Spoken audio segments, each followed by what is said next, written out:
haven't talked about ayahuasca in an hour, so I need to bring it up.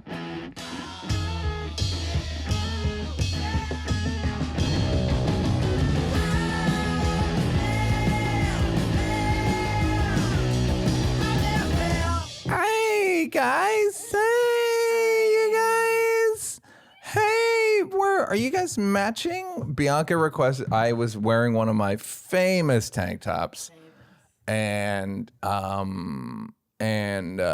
Bianca was like, I was gonna change, and Bianca was like, no, it's fun. So it's fun, and I'm exercising my vanity. Well, because we need a Neal. Every once in a while, yes, with the vegan comments and the sickly and like, all right, come push up. What do you want to do? Yeah, no, it's like quarterly. We need a reminder. So what the Migos call straightening. The audience needed a little straightening, and I love the Migos terms. I'm also happy the Migos have made another album that's doing well.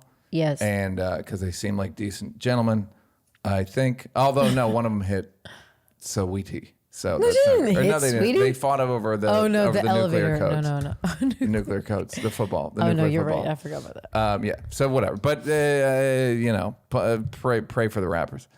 Anyhow, how was your week?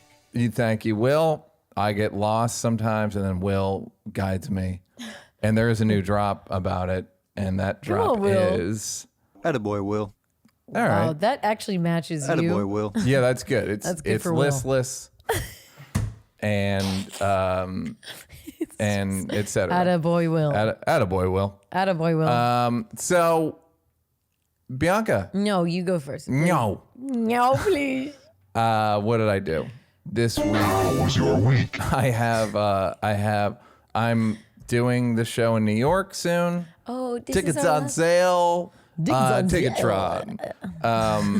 Soon, and but I've been working on that, and it's a big pain in the whatever. It's gonna be great, but it's just at least it's a pain in the butt about you. Yeah, yeah.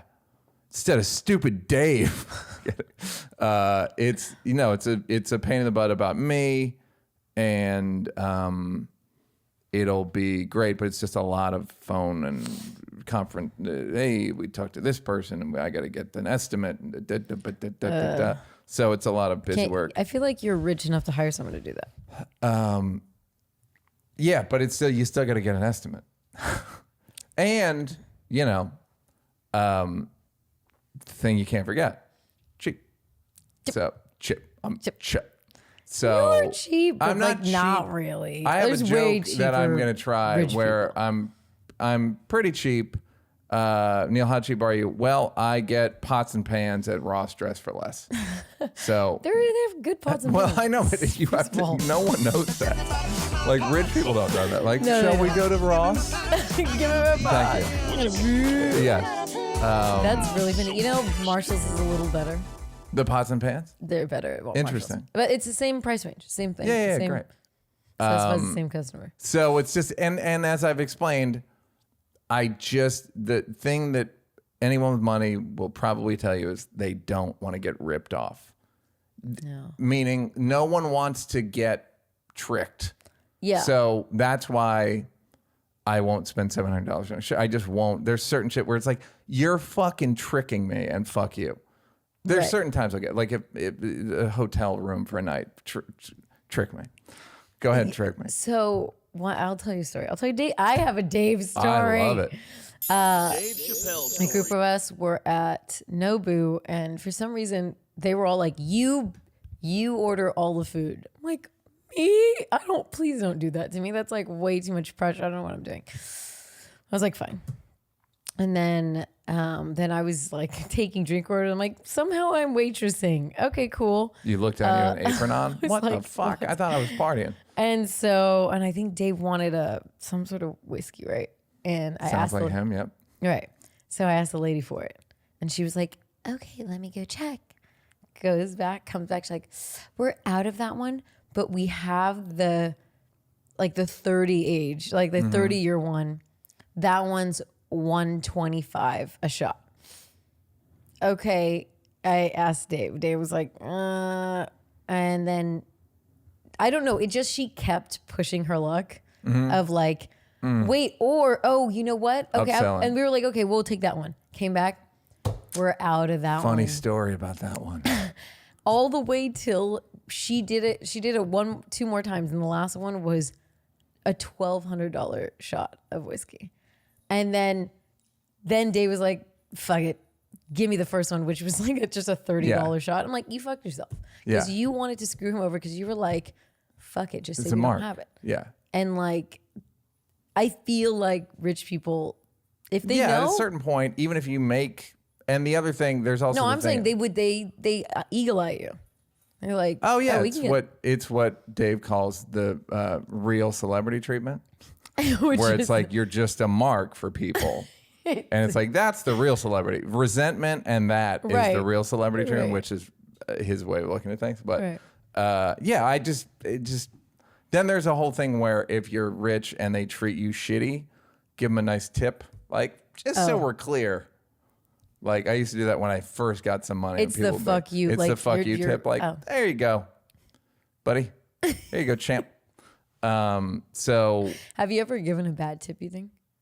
Like you were terrible, you're going to get a bad tip. I don't care what that looks like to me. I feel like bad. I'm like 10%. Like Yeah, if that's it's bad, but they were beyond They have the to pale. be. Okay. Beyond the pale. You don't feel like, because I feel a little bit like celebrities and black people have the same problem, which is Go on. You know I'm listening.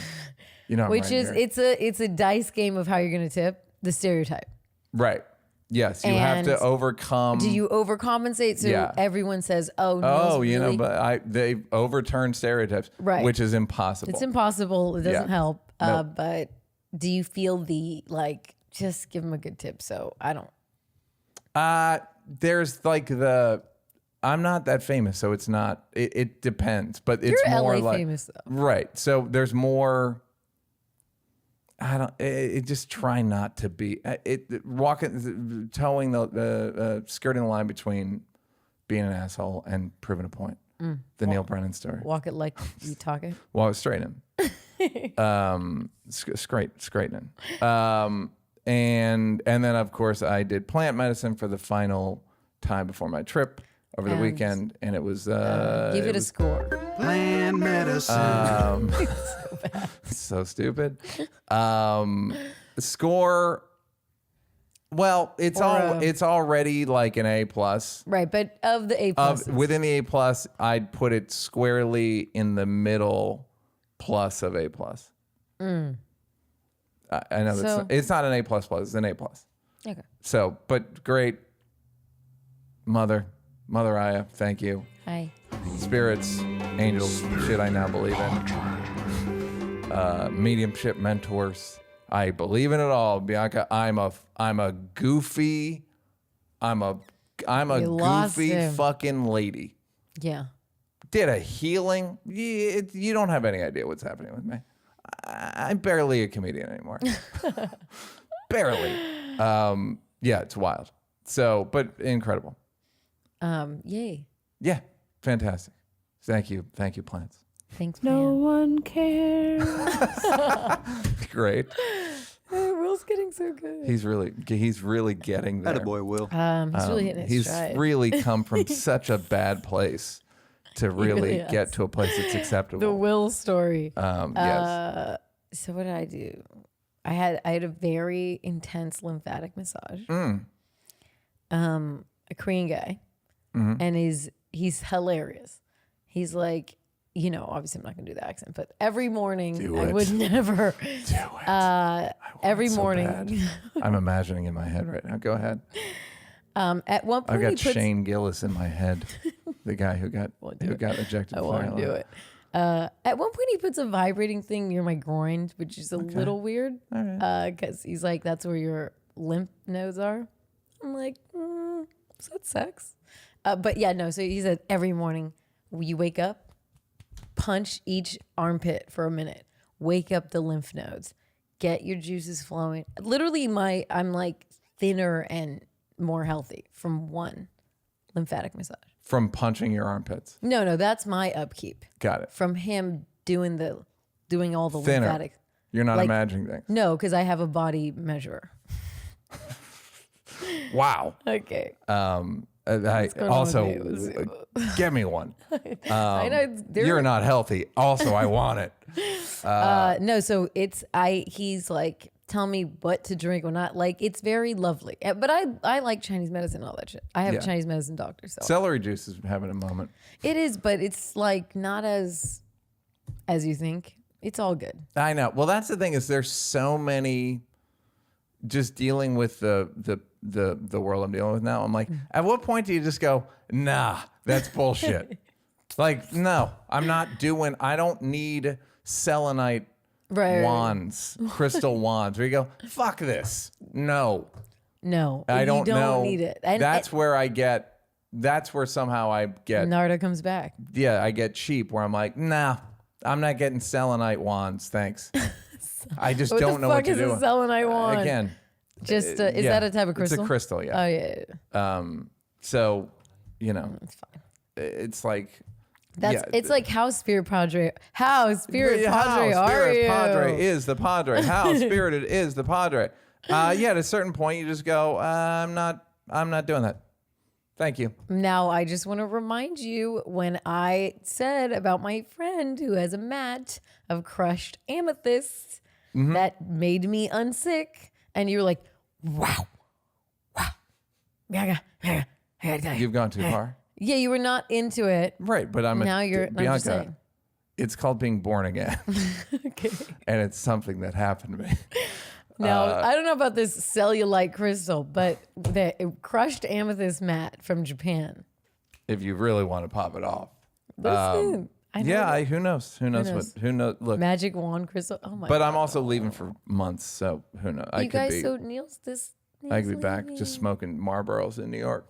I'm gonna miss you. I know. I'm gonna miss you. Are you We're really? gonna be video. We're gonna be Yeah. video. Yes, I do a gratitude list every night, and sometimes you're on it. Really? Yeah. Can I see? No.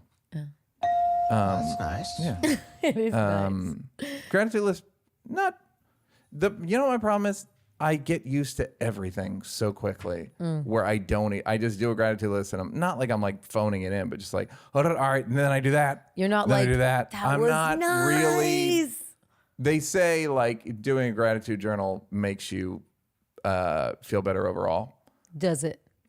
I don't. I get used to shit so quickly that I don't. It may not. Shit like that may not work for me. Okay. What if you did a journal of people you have no gratitude for? I feel like that wouldn't get old. No, yeah, but I'm trying not to be that guy. Oh, but That's- I think you could do a fresh one every night. Forget it. And really get there. Really get there. But that's what we're trying to get away from. Okay. Understand? It's called growth. Okay. It's a growth mindset, and I have it. And I Growth have mindset. Nothing bums me out more than when people say, I'm looking for somebody with a growth mindset. Like, Who the fuck are you says that? talking It's about? terrible. On dating sites, you'll say, Oh like, yes. a growth mindset. Like, what the fuck are you talking about? What are you tell me what you're talking about. Because Right. it is nonsense. Right. Anyhow. Are you excited for New York, or does it feel like when you're really pumped for something you have to do big, or you're just like, fuck, that's gonna be a lot of work? Well, the bigger issue is I haven't really done the show. Whereas 3 mics You did a lot. I did it 5 times in Montreal, and then I did it Here. 3 or 4 times here. I did it like 9 or 10 times before I did it in New York. This I'm doing once. What? Oh, the I'm gonna first have to time do it's like gonna be. tiny salon, like people's yeah. living room version. I don't know what the fuck to do. Yeah. Because I need to practice it and need to know what works before people come. Right. I'd like to. Tickets most likely gonna be in August. No. Yeah. But say on sale. The on sale date's gonna be Oh. before that. So and I don't wanna I don't want to hang out in comedy clubs like I used to. Why? So I have my reasons.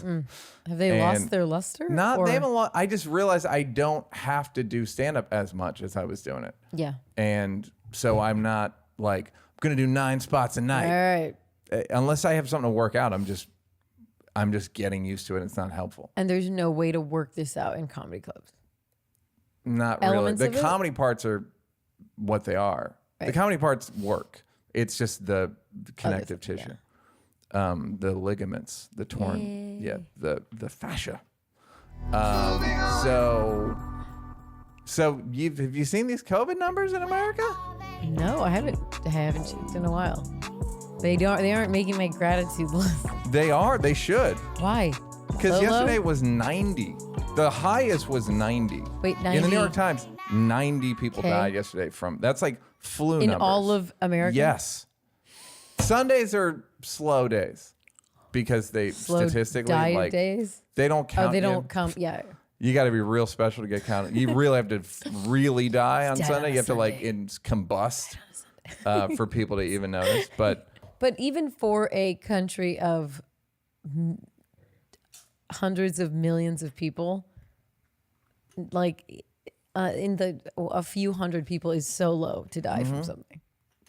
90, and it makes you wonder. So it seems like the vaccine works. I could be dead wrong, Right. but it seems like I it feel works. like you're onto Again, something. I'm real bad with numbers and charts, but it seemed I'm seeing the numbers crest, and then they go down precipitously, and then continue down on a real nice slope from around mid-April to now. We were averaging 80,000 new cases a day, and now we're averaging around 10,000. Imagine So- getting COVID now. Like, So, well, that's the thing where so people. lame. It's like where you're. That's actually rude. People are dying. I'm Well, joking. it's like Final Destination or something. Right, Where it's like- people are like we at I'm the good. end. I think we're good. Fucking here comes that saw blade, that band saw comes and fucking decapitates you. But if you get the vaccine, you're not gonna die. And if you're in California, you get a $50 gift card. Is everybody? Dude, not us, which is bullshit. If Man, after May 17th I was gonna buy some pots and pans. And or after May or June. I gotta be the best. The best song. I'm Neal's, just incredible. it's great. Everything I want. Neal's suitcase in New York is just going to be All pots and pans stacked up. Ian of Ross Dress for Less carrying bag. no. I don't love have that. one now. I think That's I pretty do cool. actually. That's pretty good. Well, it doesn't say Ross. It says Nautica. But Oh. I had to get. Never mind. This is interesting. I had to go to Ross. I went to Ross to get like a piece of luggage, and talking to Blake, and he goes, "You should have told me. I have so much luggage." And I was like, "Why would I go? Hey, Give can me I the- get some luggage? Do you have any luggage?" And here's what I learned: every season, every NBA player gets 5 new pieces of luggage from whatever the Whatever the company sponsor is, is, yeah. and they have their number on it and all that, so that when they load it, once they get to the plane, they are met by whomever works for the team. Everybody's got 4 bags. Blake's number Right. whatever, 7 now. 7 has 4 bags, and then when they land, when they get to the hotel, they've put their shit in their room. Oh, that's nice. Oh, that's nice. Pretty nice. But they only make like $40 million a year. Do they players. have their own planes? Sorry, that's Yeah. probably a stupid question. They're not as nice as they should be, though. They're like nice, but they're not reclining. They don't like, you can't sleep. They're not like first class, like recline. It's weird. Like, They're not that nice. no, they're like nice, but they're not. They probably lay have a lot of flat. leg room. They do have leg room, and then maybe that's where they're losing a lot of Solved it. anyhow, yeah. Can you imagine walking around the airport with Blake's number on your luggage? I have a piece of it, and it That's feels really- pretty silly. Like, I'm number 34 for the Clippers, or whatever the fucking number he was. And I used it once and was like, yeah. I checked the bag. It's big checked bag, so that that's not my speed. Although maybe this trip, because I need to bring a bunch of Were shit. you Airbnb in it? Or you got a friend? Furnished I feel like rental. Here's the thing about me. I don't like. staying in friends' places? Yeah. I feel like that's the famous people move. I know, but I don't want to be like, Aziz, what's the code? I just don't want to be like, what's the super's name? I can't get in touch with, like, I just don't want to. Let me just get a pamphlet. Let me get a binder with the information in it, the Wi-Fi. That's it. I don't need to. Where do you keep your? I'm not doing that. I'll pay not to have that relationship with it, not to have to ask Gerard where he keeps his bottle opener. Or like, well, what's the deal with the toilet? We're not playing that. I'll go through a furnished rental place sooner than I'll go through. Gerard we're going through Rock's. Rock's new. Rock apparently is a nice new place. Apparently, I don't know why it made the news. Did it really? It was like, yeah. I can't get into it, but it's funny. Anyhow, so the COVID numbers are good, and we're getting to rest in power, King. Right. Numbers. But in America. In America, asterisk in America only, or as Americans call it, the Earth. It's literally American supremacy. Yeah. We reign supreme in the land. Although I'm reminded of a headline when the America landed on the Mars rover. We were in Canada shooting Half Baked, and the headline in the Canadian newspaper was "Earth lands on Mars." I was like, was it Earth? It's like, was the headline "Earth invades Vietnam"? Right. Give us our fucking due when we did it. Fucking stop it. Earth lands on Mars. My fucking ass. Give us our Pubas. Give us our Give us our Pubas is Sorry. no, that's a slip. Sorry. I spoke to Will call him Jerry Seinfeld on the telephone, and I hadn't spoken to him in a while. And I was like, I would just like to start by saying I think you're great. And he was like, now we're talking or something. And then I was like, when you talk to one of the Pubas, and he goes, give me my Pubas. Yeah, give me my Pubas. Give me my Pubas. Give me my Pubas is so fucking funny and proving once again that Jerry Seinfeld is a very Give funny me my person. Pubas. Give me my Pubas. Yeah. Anyhow, moving on.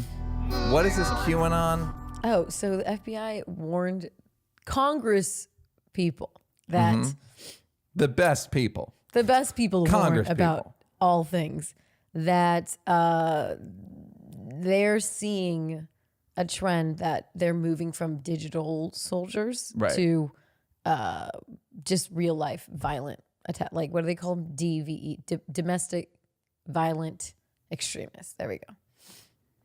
So there's it's actually very scary when you read it, but it's basically saying that because a lot of Q's predictions haven't actually like manifested in real life. Yeah. In fact, none of them. From what I can tell. I guess there's another big date coming in August. Well, here's the thing. Instead of deterring them and making people think, oh, this is some bullshit. Yeah. It's having an adverse effect, and it's making people think like, okay, well, we got to take over. Q can't get it done, so we got to get it done. Not the right guy anymore. Yeah. Sort of thing. And the funny thing is though, the FBI made a really clear distinction that they are only going to monitor and like keep track of QAnon and people, engaging in QAnon conspiracies and online, whatever the fuck. They're only going to do it when it's linked to a federal crime. If it is not linked to a federal crime, they're not investigating them in any way, shape, or form, except if it's that. So if it's a local crime, can local police investigate?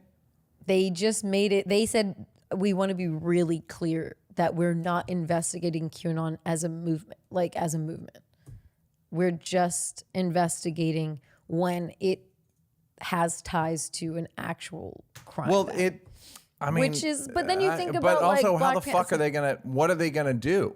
It's as we discussed, apophenia, which is the thing that those people have where they see symbols in everything. Yeah. Even if they investigate it and take it down, then didn't the guy quit? Didn't Q quit? The guy who And was then someone Q else- quit, and then so it's We couldn't get through the dump. What are they going to do? Shut the internet down? Like the fuck are but they going to do? What I don't get is that there's whenever it's black organizations, I mean, they monitor you. They know where you live. I they think know the where key is QAnon doesn't want to serve breakfast in the hood. I think the big difference is the mistake that the Black Panthers made was offering breakfast. Free breakfast. And I think if QAnon stays away from breakfast, they're good. they're fine. They're good. It's weird that they made that distinction. Now in my head, I was like, well, what if they were saying it to be like, no, you keep doing your thing. No, don't change a thing. In fact, we have we're this not even phone, looking. this great phone that's got protection on both sides. Fucking whatever it's called, encrypted. Right. On both ends, 2-end encryption, double-sided dildos of encryption. It was honestly though, when you read it, I didn't read the whole report, but it was just warning them that like this is going to manifest in actual real life in the name of QAnon, just so we told you so. It's an information orgy. The internet is an information orgy. And the thing about orgies is the good ones have protection. The good ones have protection. The wild ones, I'm betting, not a lot of protection. No. But I'm assuming the good ones, you get tested beforehand, everybody wears protection, da-da-da-da. This is a free-for-all. It's so and gross. I don't know, maybe too late for us. Yeah, I just feel like domestic terror attacks are going to be more. I mean, they're just so normal to us now, but we call them mass shootings. Yeah, But I just like what I don't know what to make of the warning. I mean, FBI doesn't always just give like warning to all of Congress. You know? No one shot. I mean, the guy went to the pizza part, Galaxy Pizza. No, it's called. But he didn't. I think it's Galaxy Pizza in DC. No, it's called Pizzagate Pizza Place is called Comet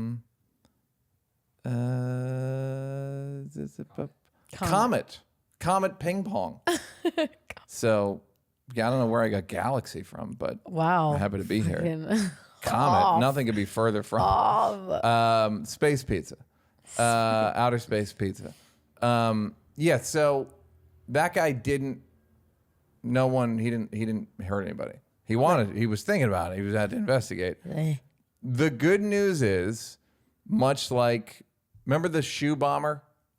Oh yeah. Maybe the dumbest looking person ever. But affected everybody. Yeah, I was still I mean, how dumb could he be?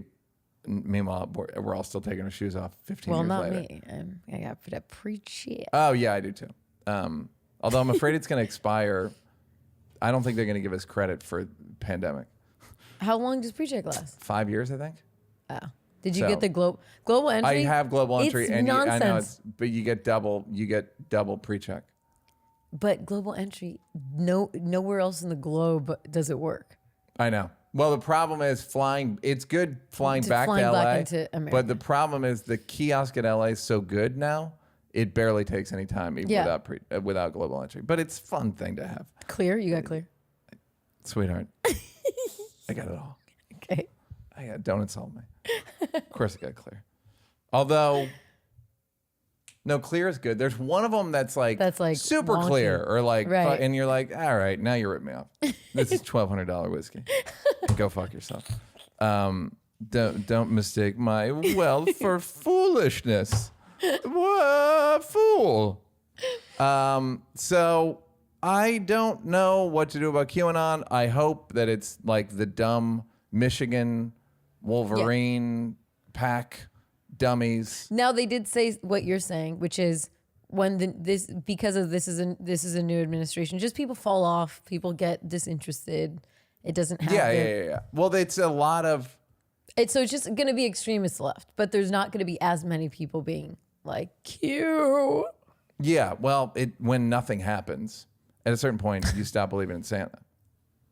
Like you just will go. Well, he keeps not showing up. So I'm thinking, I get the feeling this is fake. And when there's documentaries saying like it's fake and everyone says it's fake, you'll go like, no, fuck you for like a while. And then eventually on you your just go, own, you'll be like, you stupid. You know, I believe it.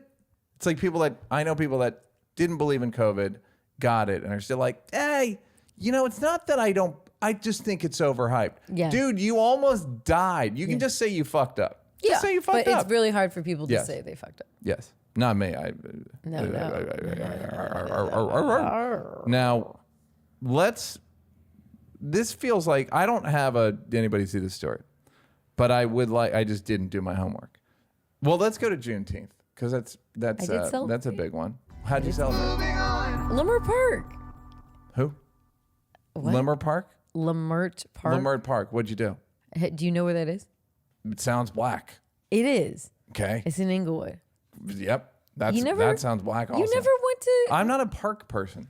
It's an area. It's just Oh, called well, park. in that case. Oh, an area. It's a very beautiful area of LA. Anyways, Of course, you saw the third search is Lamert Park dangerous? That's white people. Yeah, searching. white people going, being like... That'd be funny. White search, black search. And the funny thing is, when you go there and it's just mansions lining the streets owned by black Is people. Lamert Park the one where, you know that place, it's like a historic place where they're kind of gated? They're like No. weirdly gated. Do you know what I'm talking about? I know exactly what you're talking about. There's a part of LA that is like Nat King. It looks like it truly was like Nat King Cole lived there. It's off of it's like kind of off of Venice. It's almost like in Mid City, and it's gated. Yeah. It's like Venice and Crenshaw. But it's not gated. It's not gated, but it's gated. And I know exactly what you're talking about. Yeah.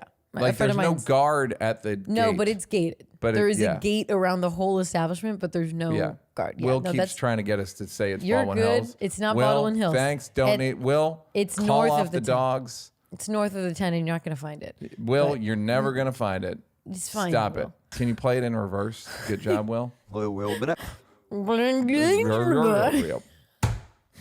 But yeah, so Lamert Park, it's funny because you go there and it's just gigantic mansions owned by like nice old black people. Very nice, well put together crack houses. Yeah, These crack houses are lovely. but you know they've been celebrating since 1949 in Lamert Have they Park. really? So they've got all the kinks worked out? It On is the the fun. celebration? It is the funnest shit. It's just like it's good food. Everyone's dancing. White people? White people. Okay. Everyone dancing. It was like felt like the ending of a movie. Mm-hmm. Like there was have you ever seen the hoop bus? There's like an old school bus that rides around with it has Yeah. like a basketball hoop Yep. in the back, whatever. Putting Kids it running together. It's a around. bus with a hoop on it, the hoop bus. You've heard of it. There's like, like a hippie white guy in a wheelchair, like Right. doing spins, Got it. people on roller skate. It was just, Is the hippie white guy in the wheelchair wearing gloves? Fingerless gloves. No. Usually a cool wheelchair guy will pop off gloves. no, he didn't, he wasn't that cool. Okay. But good, it was just good food and like merchants selling a bunch of cool shit. White skulls, white heads on pikes. I know how you people do it. Is that what you want? It was really fun. That actually does sound fun. And as a white person, I would say it would be difficult for me to not. As a white person, it's like, because it's a holiday where a white atrocity ended. Yes. Am I there? Who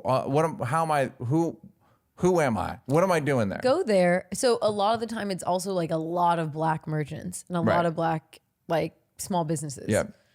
So just go and like buy food, and if you like something, buy it. And Okay, so it's just about supporting black merchants more it's than kind anything. of it. Well, that's like the Are you know, swap meets mostly black merchants, or is it more like current no, everybody? that's just like the Slauson ones just happens to be in the hood. I don't know if all Yeah. the merchants are black. Yeah.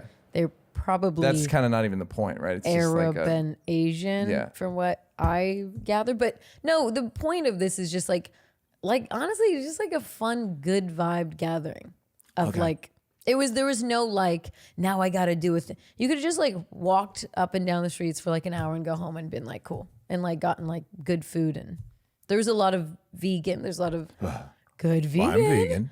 There's some Why? vegan ice cream. Well, yeah, hello. I couldn't help but overhear your conversation. They were playing, I'm vegan. They were playing funk music. Funk, I like funk. You know Neal that I was- was listening to funk on the before the beginning of the podcast. Boogieing as to I got some ready. funk, some That's why James my hair. Brown. I look like one of those wet hair people. Funk-infused Have I made it beats. clear that Yeah, you I'm do. only wet hair beat On for this the club, podcast? yeah, Yes, thank exactly. you. Yeah. Thank you. I don't know what I've said anymore. I'm lost. I'm in a soup of my own podcast.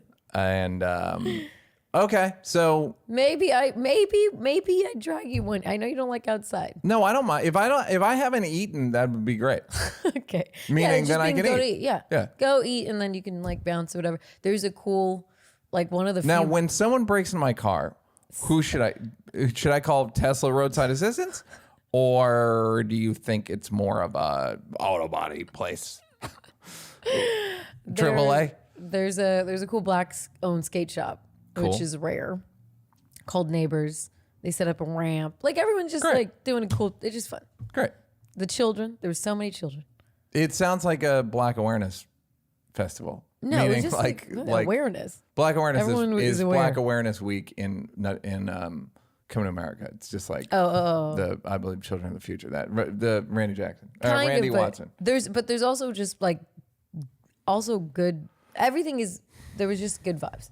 The Yeah, whole it sounds like a good. Nothing was weird. No one was like, "What are you doing here?" Would I have Right, gotten right. nods? Not how. You would have. Yeah, I ran into. I saw Tony Baker. Great. I was like, Tony. There was a lot of people there. Teddy Ray was there. Great. Kalani. Who that? Singer? Yes. Jadeha. Jadeha? The like beautiful like Yeah, skinned what's dude. his name? Jadeha. The guy who had I'm a simple. What's the name of his? I'm a classic. I'm a classic. man. Jesus Christ, did they play that song? It was like that's like Macarena. Yeah. There he is. Yep. Beautiful. Right up your alley. Right up We your were alley. saying it so wrong. Jadena. Jadena, and who was the other person? Kalani? Kalahani. Kalani. Go Will, Kalani. They just materialized, right? When there was more than 5,000 black people gathered in righteousness. Kalani and Jadeha will. And then there's a friend of yours that I don't know. Maybe I'll tell you later. Great. I'm wondering who that is, and I like the intrigue. Just to remind me. Okay. But there very was good. there was celeb sightings. There was vegan food. There was random classic cars everywhere. Great. It was just like it was great. Great. It was great. Sounds like a night, and no bullshit, no dumb No bullshit. shit. Great. In out. Beautiful. The police were dancing. Great. Oh, the police were Did never anyone do a video of where the police did a dab? No, everyone completely ignored the police. So it was Wonderful. Just Would you guys get the fuck out of here? Guys, I'm sorry, not make this about you. By the way, I saw the funniest fucking video on Reddit yesterday. What? Where a guy went to a police station and started questioning the police like the police question you. Is it the guy in the parking lot that told him Yes. to get the fuck out of here? Yeah. Yeah. That's an old video. Is It's it very old? Good. Yeah. Oh He's like, my no, get God. out of here. And they're Get like, the fuck out get of the here. fuck out of here. God damn it. That it's was so the fucking most funny. white guy energy. I was so like, man, what a gift to go up to cops and just Yeah, it is a real gift. Harris. You work for me. yeah, That it thing. was so good. Whereas black people are like, there's no way they think you work No. against me, sir. It's I like, pay you to please, work it's against just- me. It's such a great. That's so funny. It's on YouTube. It's and funny the 'cause they're- title. It's no longer due. James Freeman laid down the copyright, which sounds like a slave holder's name, or Wow, something. Neal. Something. Oh, you're doing so good. Anyhow, very good video. Very fun.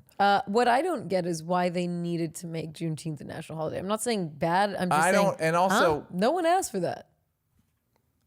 Somebody must have. It's not like they thought of it. Joe Biden wasn't like, I've got it. There Not was a a movement. lot of people were asking for that as a national holiday because a lot of the time, I mean, look at Martin Luther King Day. people dress as like, let's dress black and eat chicken, like in Arizona. On Martin Luther King Day? Yeah, you know how there's Still? always like college kids that throw Martin Luther King Day parties. You know that I follow racism, and I didn't know about that. Yeah. I promise you it wasn't a white person's idea. What I'm wondering is, I think a lot of black people are like, if you look up how holidays went into effect, Martin Luther King Day was about 50 years ago, 83, right? And there was a whole thing where Arizona held out. yeah. And a little known fact that white people may not know, the Stevie Wonder version of Happy Birthday is for Martin Luther King. Did you know that? Oh, I didn't know that. No, he wrote it for his birthday.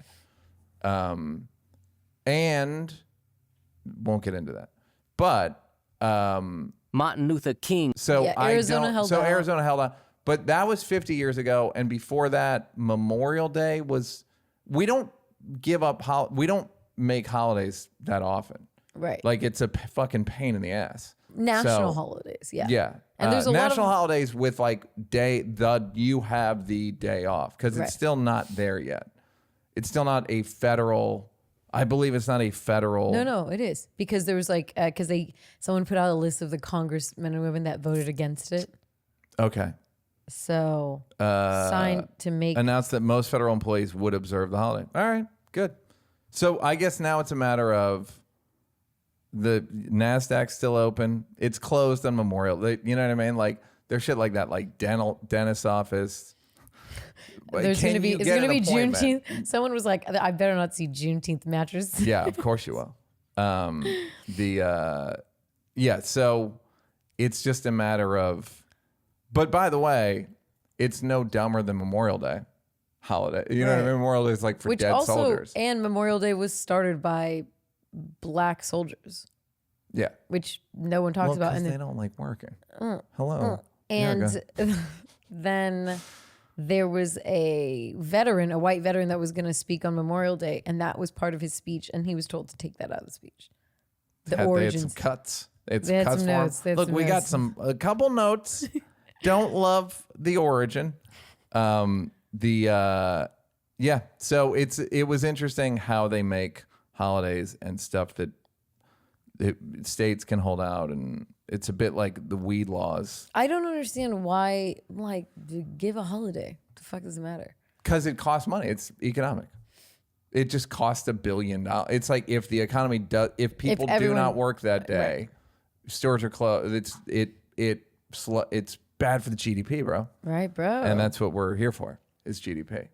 Good. By the way, this is a separate note, and it's about the environment, where we're like, well, we can't do that because industries will go out of business. A lot of industries are going to have to go out of business. Sorry, a lot of them are going to have to go out of Yeah. business in order for us to have any shot at saving the earth. It doesn't seem like we're going to, but No. if we're going to have a shot, oil is the most popular, and people hate oil because it's gross. Physically, it's gross. So they'll go out of business. They'll have to end that. But a lot of shit's gonna have to go out of business. It's like, yeah, man, you gotta but go. also weird. Fucking clothing should go out of business. The We don't need any more clothes. The problem, says the guy that has a clothing shirt line. Well, and yeah, I got boxes of it. I have binders full of shirts. You gotta brand them with the want show. honestly, I want to sell them at the show. Just sell 'em at I the have show. 303 mics on vinyl that I'm like, can I just get rid of these? And I got probably 100 shirts. They're Three great mic fucking shirts? shirts. Or no. 3 mic shirts. No, like, the Neil oh, Brennan what? shirt. That I Yeah. didn't. My friend, whatever. I like took them off her website Right. and then had extras.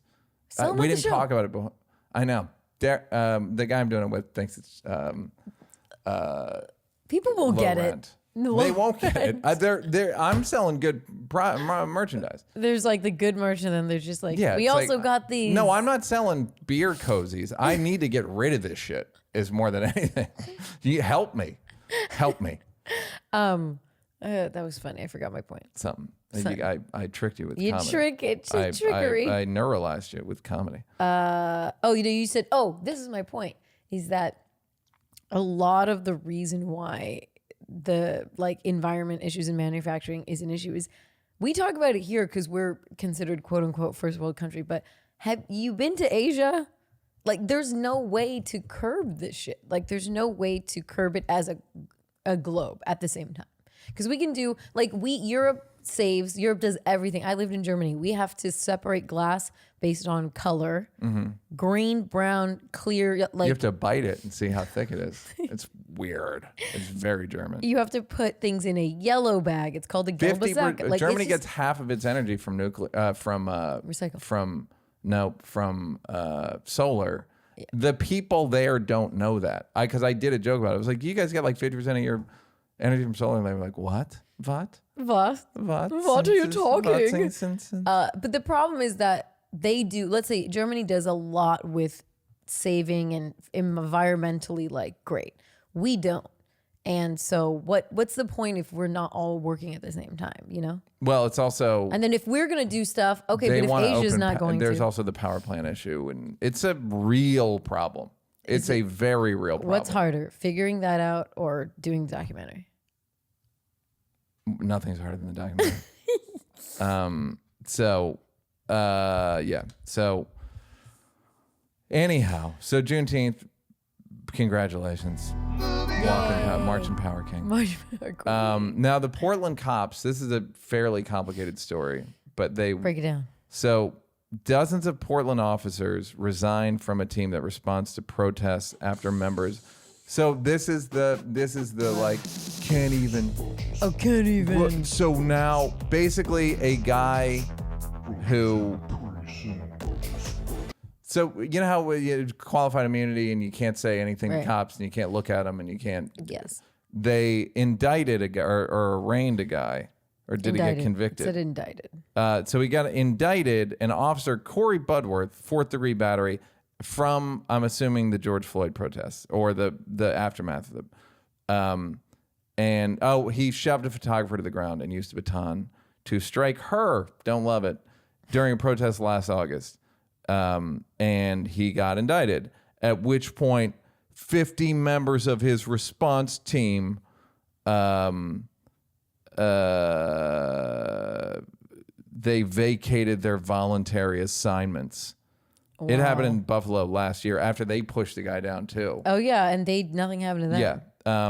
It's proving once again that cops are the biggest fucking babies in the world. Yeah. You're babies. I'm sorry to say this, but for guys that carry themselves as macho, you got glass jaws, so to speak. Is that a thing? Glass jaws, it's a boxing term that you can't take a punch. That's cool. It's pretty cool. And I suppose I'm opening myself up to violence against me, but I think that if you guys are strong, then be strong. And also, if you're just, be just. If you think that it's cool, so you think it's cool that the guy pushed down a photographer and used a baton against you? You think it's cool that they pushed that old man down in Buffalo? Like, yeah, people were where are your against fucking it. standards and morals? I don't get why it's like if whatever people in your field, it's like if any comedian punch even if you look at like D'Elia, right? At a certain point, I was like, yeah, that's wrong. I defended it for a second, and then I was like, yeah, you did. That's not good. So, because it wasn't proven, if I'd seen it, if it had happened in front of me, I would have been like, yes, that is wrong. There have been times where I've seen comedians say shit or be sexist or fucked up, and I've been like, yo, like I've said it on site. Right. So, the fact that a comedian has more... cops are the most permissive group of people in terms of they hate. They're like they got all kinds of laws for other people, but for their group, it's like fucking anything like goes, blue baby. line. Baby, this is us, baby. Do whatever you push whoever you want down, baby. Come on, right? Like we cops. Try to nail something up. And also the thing is, no one behaves a certain way if they aren't allowed to behave a certain way. Like if you're gonna behave violently and beat a bitch with a baton, sorry, old lady. I love it. I love what I'm hearing. Are you a cop? 5 I love how. There's no. Let's just say all these people are sane. A sane person doing their job is not going to do something wild. No one's gonna do more. No one's gonna. People will do the least amount that they can.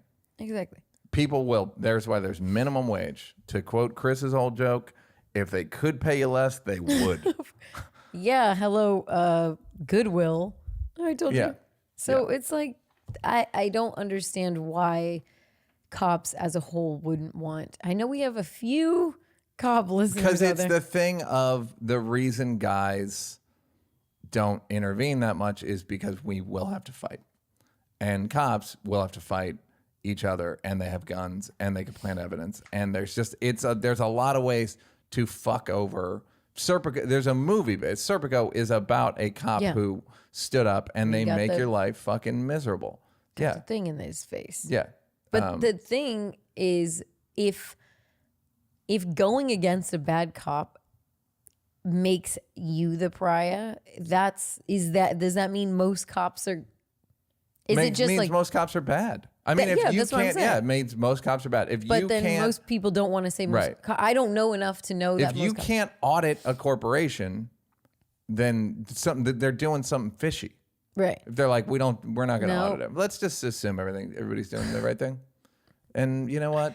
That wasn't a big deal. Yeah. No. But there was a report that came out, and it was the list of cop gangs just in LA, especially cop gangs. Oh, they're gangs, but they're police officers. They have their own tattoos. Mm-hmm. They exclude black cops, and sometimes they'll be all Latino. Love the tattoo part. And that's scary. That's like a good tattoo, but like scary. It's a scary logo. It's like a scary.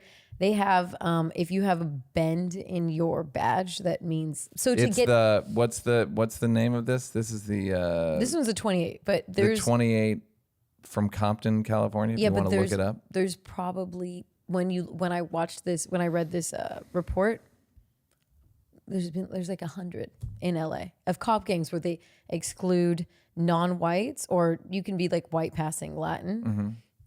To join, you have to kill someone. Okay. You have to kill someone to join. So some of their. What if you come with a death credit already? Like I killed somebody 5 years ago. Somewhere else? Yeah. Yeah. You have a bend in your badge. They have like a kink in the badge to show that I'm part of this gang and I've killed someone. So it's basically like a teardrop bullet. Shit. Teardrop. The coins, or they'll have like these weird minted coins or their own badges in the department. Mm-hmm. And they've been got 50 years of deputy gangs. It is, when you read it. The deputies are it's so scary. And it's the Loyola University. All those are gangs. Cowboys, rattlesnakes. Cliques, subgroups, banditos, Tasmanian buffalo soldiers, devil. cavemen, cowboys, executioners. This, by the way, this is executioners also are the fucked up ones. Team names for the now defunct XFL, the Vince McMahon football league. Little Red Devils, Pirates, Posse, Rattlesnakes, Regulators, Spartans, Tasmanian Devils, 3,000 boys, 2,000 boys, Vikings, Wayside Whiteys. Wayside Whiteys, maybe do a rewrite. Wayside Whiteys. Maybe do a rewrite. They don't sound strong, but I'm sure they overcompensate for it. And they terrorize. So there's people in Compton, in Linwood, in these places that have been saying like cops are terrorizing us. Yeah. They terrorize us for fun. They're a gang against us.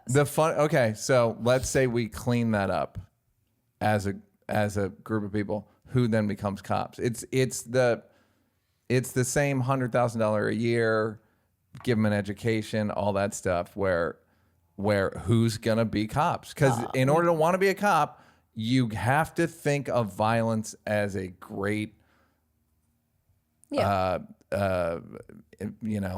instrument. Yes. To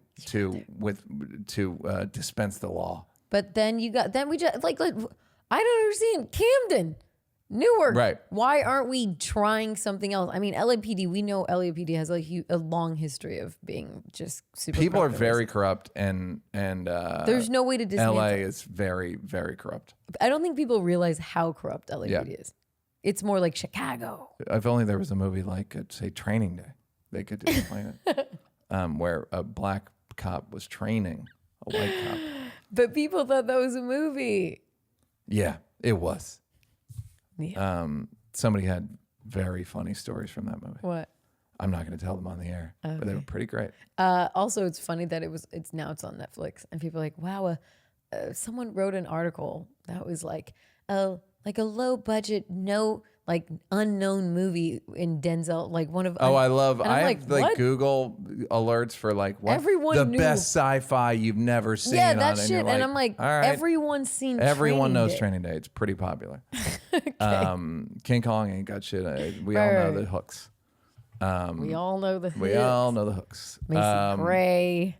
Juneteenth. Have you Oh, this is interesting. what? Maybe we'll make this. Anybody see this story? All right. This is trouble in the VIP. Well, Come on, let's come do on. anybody see this story. Anybody see this? Thank you. So Bill Maher. Oh yeah. So Kev said some shit in an interview. Kevin Hart, friend of the podcast, Kevin Hart, said some shit where he was in the New York Times, and he said in regards to police brutality, quote, "You're witnessing white power and privilege at an all-time high." So then Bill Maher did new rules, new rules, which I got to say, consistently one of my favorite segments on television. A lot of times we have the same premises. I just think it's fucking great. Of course I think it's great, but it's contrarian, and a lot of times he's right. So Maher says this is one of the big problems with wokeness, is that what you say doesn't have to make sense or chime with facts or even ever be challenged, lest the challenge itself be conflated with racism. So Maher says that, and then he says, but saying white power and privilege is at an all-time high is just ridiculous. Higher than a century ago, the year of the Tulsa Race Massacre. Higher than the years when the KKK rode unchecked and the KKK went unchallenged. Higher than the 1960s when the Supremes and Willie Mays still couldn't stay in the same hotel as white people they were working with. Higher than during slavery. So Maher basically takes Kevin literally. Yeah. And says like, which I think he's allowed to. I think he's like, it's a bit of a bad faith interpretation if you're a Kev fan, because Kevin doesn't Kevin speaks in hyperbole. Like, I've never seen this in my entire life. This is the worst shirt, one of the top 10 worst shirts of all time. Like, Kevin speaks in hyperbole. A lot of people speak in superlatives. Yeah. That's like, this is the worst. It was the best thing I've ever. It was literally like that's. You have to take that away. That's just. But Maher's point is, I'm with obviously both of them. No, I am. You can't be. I'm with both of them. I'll tell you why. Because there is a point. Maher's point is a good point, which is like, just acknowledge that it's better. You don't. It can be a tenth of the problem, but there is a point where, for white people, I think it's like, how long do you think white people are gonna have patience for being called pieces of shit all the time? That, like, marketing wise, literally marketing just wise, started. I agree. Like, but okay, how long do you think? But I'm saying it as a as a woke white, all that shit. There are points where I'm like, I'm not reading that. Like, I just can't. I'm like, my bandwidth is full. But this is the problem. You essentially, like, as a vegan, you are saying we're all being pieces of shit in other ways. We're all saying anytime we they're moral issues. I know, but anytime we want to progress on anything, we are essentially saying what we're doing right now is being pieces of shit, and we need to change. The moment it comes to race, anything else where it's like domestic violence or inequality towards women or all these other things we can stomach, but the moment it comes to race, it's like, oh, I can't even be white anymore. It's like, well, wait, it's the same. It kind of it's like kind of a similar beast. It's just a thing we need to progress on. it's also all these things are very damaging. Who cares if you're white and I'm black and there's inequality when the environment can't support our life as it was? You know what I mean? So I'm just saying my issue with Bill Maher is that no one alive today is ever going to be as racist as someone from 1850. Right. And no one from... I'm going to try, though, guys. Neal's trying. No one from the 1800s is ever going to be as racist as someone born in the fucking 1500s. I think the difference is... So to me, it's like an obvious, like... You know, it's like, okay, well, again, like we can go back and be like, isn't it better though? And I think the issue is that, sure, but what is a worse beast? Racism that's literally just in your face. No, you're not equal. Bye, which is what that thing you quote Trevor on a lot, which is saying like, no one has to lie to you until you're equal. Or someone saying like, no, you are equal. It's the same racism, but it's like, it's secret, it's back alley. It's like, I'm a liberal, but like, ew, he's Mexican. It's changed its form into a way you can't identify, which for me is worse, which is why people on the right, it's like, at least I know where he stands. I'm not but I think... Do you know what I mean? What I'm talking about, if you're trying to convert people or if you're trying to persuade people, it reminds me of the way scientists talk about COVID, where they go like, we must be vigilant, we and they're so persistent to the point where it almost feels like guys, you gotta let people have a little bit of leeway. Where it's like, no, these variants are coming, and you're gonna need a booster, and it's like, yo, can I just enjoy the fact that for right now I'm vaccinated and I don't have to wear a mask, instead of constantly harping on this thing of like, which is ironically a new rules thing Maher did a few weeks ago. So it's like he wants scientists to be cool. I think he wants. I guess they're similar. They're similar. He wants scientists to be a little bit encouraging, and he wants black people to be a little bit encouraging toward white people in terms of. But they're all kind of going towards the same person. They make it easier for him. And go ahead, no, finish. So I think if Kevin says it's at an all-time high, people then believe it's at an all-time high, and then on the right they go, reverse racism's at an all-time high. It's like, the fuck are you talking about? Where people are talking in hyperbole and when they just want to, like, I'm not saying white people should feel good about racism, or like, I don't even think we've made a lot of progress. But Kevin's not talking factually. He is. You know he's just what I mean? not. He's like not saying eloquently. What he's saying is white awareness is at a all-time high. Like the awareness. Like there's people who are having conversations who've lived their whole 50, You think 60 that's what he meant? I thought he meant that it's white supremacy's at the worst it's ever been. No. I'm sure that's what he meant, but the reality is that it's really just awareness. It's really like, we've never really talked about it like this. Even I remember I think it's more on video. I think that would be my argument for what he's saying. But, like once things are captured on video, it does affect people. Like people didn't know what was happening in the South. And then when they saw people being hosed down with fire hoses, then it was like, this is not good. Yeah. But I remember to go against Maher, I remember being at I'm name dropping today. Wow, look at me name drop. Dave had a thing. Welcome to it, and finally. Stevie Wonder was there. Take the hint and drop a fucking name every once in a while. And Stevie Wonder was there, and he said, I was around in the 60s when there were, when race issues were bad. And he's like, I've never it's never been worse than it is now. I don't actually know how to get through that. Whereas at least back then it felt like, okay, we just need to get there. Right. We need to get through this thing. Well, there would be like a tipping point, or like at a certain point where it would be like, you know what? Right. Like, stop dragging us behind cars and, murdering us.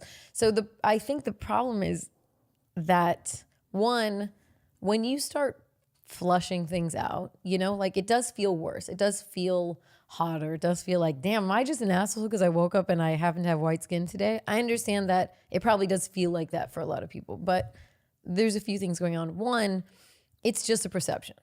It feels worse than it actually is. It's more in pop culture than it is in an everyday life. There's more white people in the world. There's still plenty of places in this country that are just like they were last year. Mm-hmm. And also nothing is like sustained. Everything does kind of, like Me Too. At one point I felt like guys thought, we can't, like you have that joke, Mm-hmm. can't ever hit on a woman.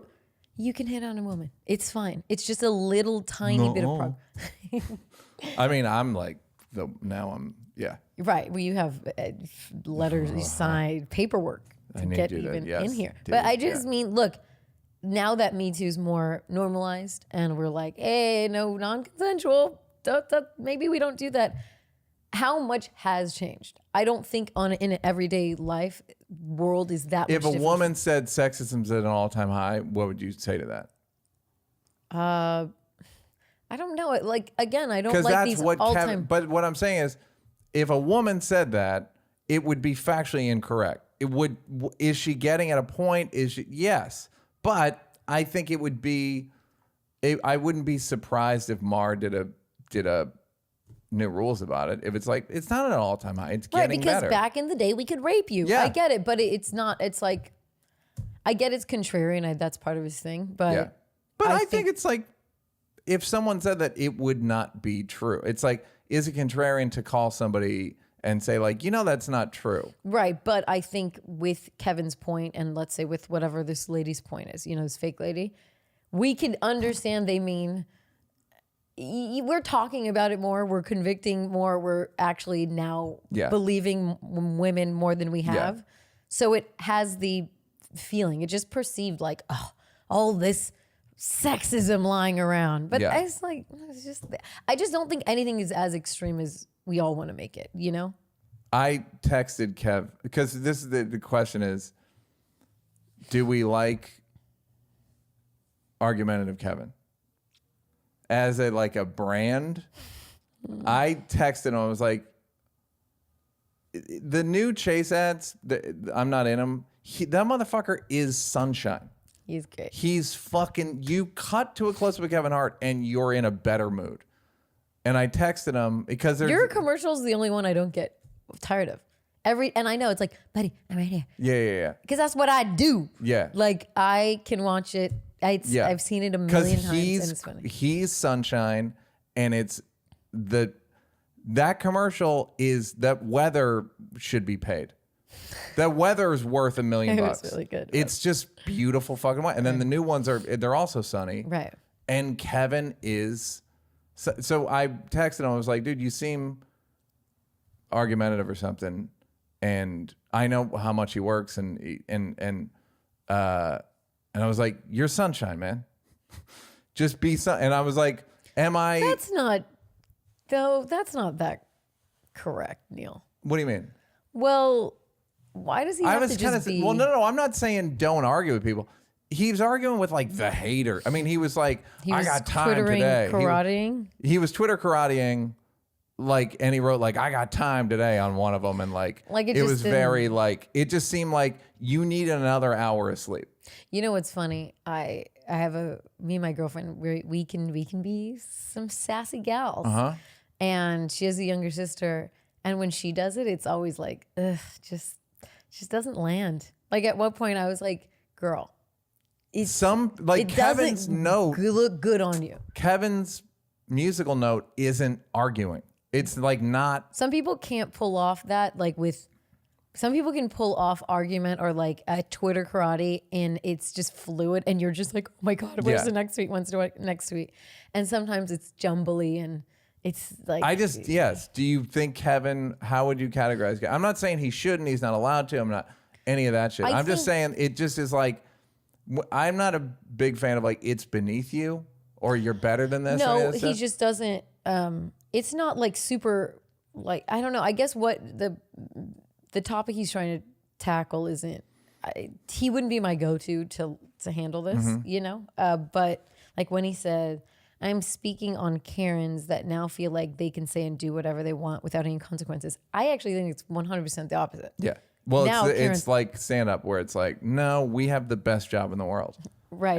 When it comes to saying shit, we can't say anything. Okay, well, they're looking for you at the arena that you're scheduled to do. And B, who else can say this? Any of this shit. I think it's just everyone feels this. Also, Kevin Hart's probably has a long list of racist, microaggressive, just stories and experiences that none of us understand. And now every single person that he looks at, white or whatever color, kisses his fucking ass. So I'm sure, I don't know, maybe this is just him. He's not the civil rights guy. He isn't. Dave and Chris are the civil rights guy. Like they're just. Dave it's poetry. It's like, yeah, like that's like, yep. Is that Rumi? Yes. So. Sent me a Rumi book one time. Dave did. Oh, really? That's so funny. 20 years ago. Persian. You're welcome. You're welcome. Muslim. That's why he Middle sent it. East. He used to try to get me to become Muslim. He'd go, they call it the thinking man's religion. Like, I'd be like, the thinking man's religion? Where do I sign? Well, I'm a thinking man. I happen to be one. What? I don't know. I also think it's like, fucking let him tweet. Like, I'm not saying don't. I'm just saying, like, it's just like someone yelling in traffic. It's like your friend yelling in traffic. You're like, dog. Yeah. You just are in a bad. You're mad about what happened at the restaurant. You're not mad about. No, traffic sucks.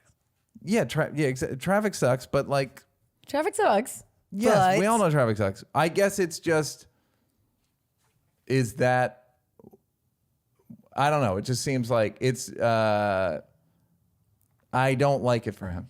You know what though? Not like he's Ellen or he's like fucking No. He is he can do that. He's sunshine. His energy is sunshine. My thing with Bill is that I understand he has this like smuggy, and he's very smart, Yep. and eloquent, and I think he thinks about points before he says them, and I do think he's coming from a particular. I don't think he's just being contrarian to be contrarian because don't like white fragility. I just think, I don't know, is this the? Well, that's he's so old. There's so much going he's on. too old to know not to. There's certain arguments that are not worth having. It's just like the bad look arguments. Like, I don't know, man. Like, you sticking it to the blacks this week, Bill? Right. Well, you like sticking it not even to Kevin Hart. Sticking to Kevin Hart, like, and you're a comedian, and I think Bill Maher is like a well-liked comedian, and I think he's really funny, but I also think, I don't know, there's a comedian He's not well-liked in comedy. Really? No. Oh. Like, he's funny, but no, like comedians-wise. He's like, I think he's a little prickly to people. Well, I just mean, okay, for example, I will keep the comedian anonymous, and they were just saying, like, I watched Black Panther. Yeah. And I remember thinking, why was that necessary for you to make your opinion on that? Like, right. Well, because people were celebrating, or because black people were making it a thing. There was always this kind of white contrarian to be like, but the plot wasn't. It just, right. I don't know. It's just thanks for the. Just happy. No, Like, fuck. What do you want? Well, that's a whole other argument. I had an argument one night with like Chris Spencer and Dwayne Martin and a bunch of, and like Tisha Campbell. Somebody brought up Uptown Saturday Night, and I go, guys, I'm sorry, not a good movie. So I'm and they describing were like, you, Neal. What? And I was like, what's the plot of Uptown Saturday Night? I was like, what's the plot? And then finally, Chris Spencer said the plot is a bunch of black people made a movie, which I was like, okay, there fine. we go. That's really kind of it. Yep. After a while, fine, but yes. For the tournament, let for us the have quality our tournament. Pubas. No, of course. Give us your Pubas. Give us our Pubas. Oh, this is a trouble in the VIP room. Come on now. So Chrissy Yes. Teigen, She's ongoing issues with Courtney Stodden, Cassidy's. she and Dirt Napped, and then a guy named Michael Costello, a fashion designer. fashion Project designer Runway. who won on Project Runway, started saying that Chrissy was DMing him like you deserve to, and like you deserve it. You're a racist and da da da da. And it didn't look good. No, it was like, oh no, Chrissy, more. Yeah, it didn't look good. And then it turns out that they were doctored tweets. Dr. DMs. They call me Dr. DMs, by the way. Dr. DMs. And they were Dr. DMs, and you could tell because it was like a feature that wasn't in existence. Oh, they no. doctored it with new That's Instagram why. and not the old layout. No. And that's how they caught it. They didn't do the But brown. how fucking... It's the guy's relying on people to just see the headline. Well, here's the thing. He also, this is like, you brought up a story once of someone jumping on the bandwagon for like, yeah, you were racist. You have racist DMs. And then that person also. The Alexa McCammon. Yes. Yes. So, oh no, it has the purple. Yes. That's and it's the wrong layout. That's so funny. Because all that happened with, I think, brown Instagram. But anyway, the point, good racist people deserve to. You should suffer and die. It does sound like. I read bad. it. I was like, this is poor. This doesn't sound like Chrissy. I Good know. racist people like I you don't have anything to say to you. You will get what's coming to you. You will get. your career Mark my is words. over. Just watch. I call upon the Academy to overturn this. So he ends up then. Everyone comes to Chrissy's defense. All these black women are like, you refuse to dress me in your dresses. And he has a long and he history. called a woman the N-word and then Leona Lewis was like, she was the star of this like celeb, I don't know. softball game. It was a softball game. He wouldn't do a softball uniform for her. I'm kidding. Like a charity event. And when he got there, she was like, yeah, they were whispering in a corner looking at me. Him and his assistants was like, sorry, we don't have anything for you. Yeah. And then she had to sit down in the audience and all the press was about her. And they're like, why aren't you walking? They're like, every single person that is a contestant on a reality show is crazy. you have to be a little crazy to want that. Yeah. I mean, obviously there's exceptions, but they're all a little out of their... anywhere where you have to live with people, like American Idol, whatever, but like, I'm not feel saying like they're all American crazy. Idol This is guy's a pretty crazy weird. person. He's a crazy person, and he's trying to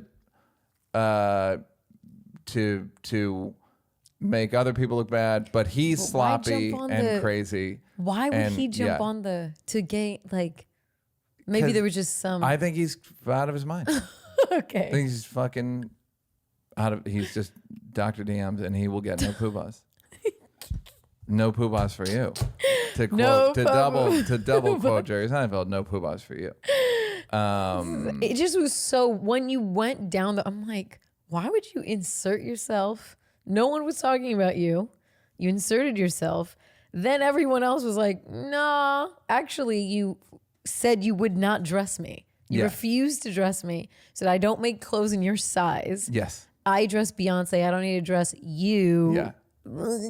Gay. Yeah, it's not good. Okay, you know, famous people, or you know, people want to be in the Well, you're Stevie Wonder's in front of you, so go ahead. Why does it seem like people who go on reality shows they always have some fucking bad business, bad history? Like, why would you put yourself in the limelight? Reality shows are get-rich-quick schemes for singing. I mean, some of them are, you cannot... Would Jennifer Hudson have been signed? Never. Kelly Clarkson have been signed? Never. Like, there are people that are very talented, and there's built-in discrimination into whatever they're trying to do, right? Right. Then there are people like the guy, Dat Fan, who won Last Comic Standing, works at SeaWorld now. No, he doesn't. I'm fairly sure he works at SeaWorld. Like, I think that's... Can you go to images? I think he worked at SeaWorld, or he used to work. There are just people that aren't gonna... They wouldn't win. He wasn't the funniest comedian. I'm not saying that's a get. It's just a No, it's no, A, I'm it's just a shortcut for. It's wait, just was a, Eliza on last Oh night? yeah, Eliza was like the last one. Like that was like she won. She yeah. won. She won. Oh, that's a good one. So sometimes they work, and sometimes it's just Yeah, ends like up being. yeah. I feel like it's the first few kind of work, and Yeah, the rest a lot of people won that are actually good comedians. Okay. But that was the first year, and it was like he's probably the most biggest bump from it. Is he? Have you seen his Twitter? His Instagram is wild. Def Well, it used fan? to be. I don't know enough about that fan. I'm not going to say he's crazy. I'm not going to say No, any of no, that. no. I'm not saying he's crazy. He posts. So I wild guess he stuff. doesn't work at SeaWorld. I remember Robbie May telling me that. He used to, it says. Yeah. Like So Alaska. yeah. His number is on We're not talking about it. his numbers on it. We're not talking about his numbers. Don't do this.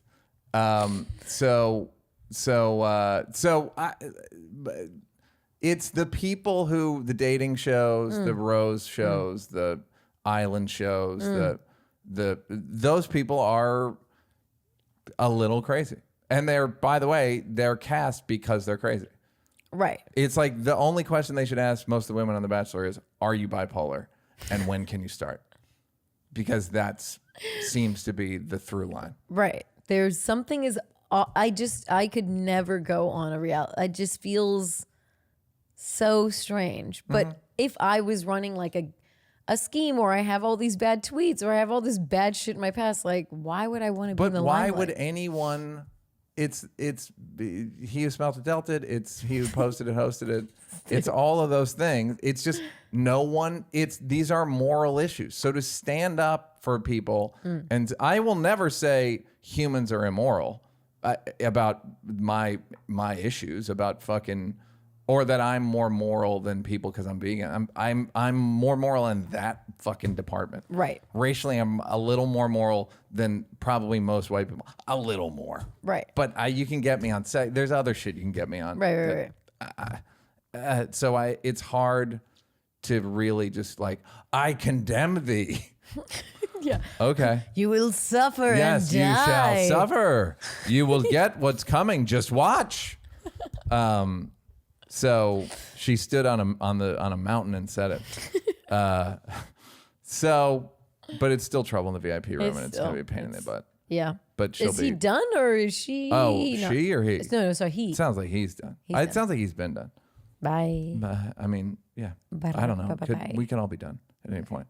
Now this is interesting. Come. Lauren Hubbard.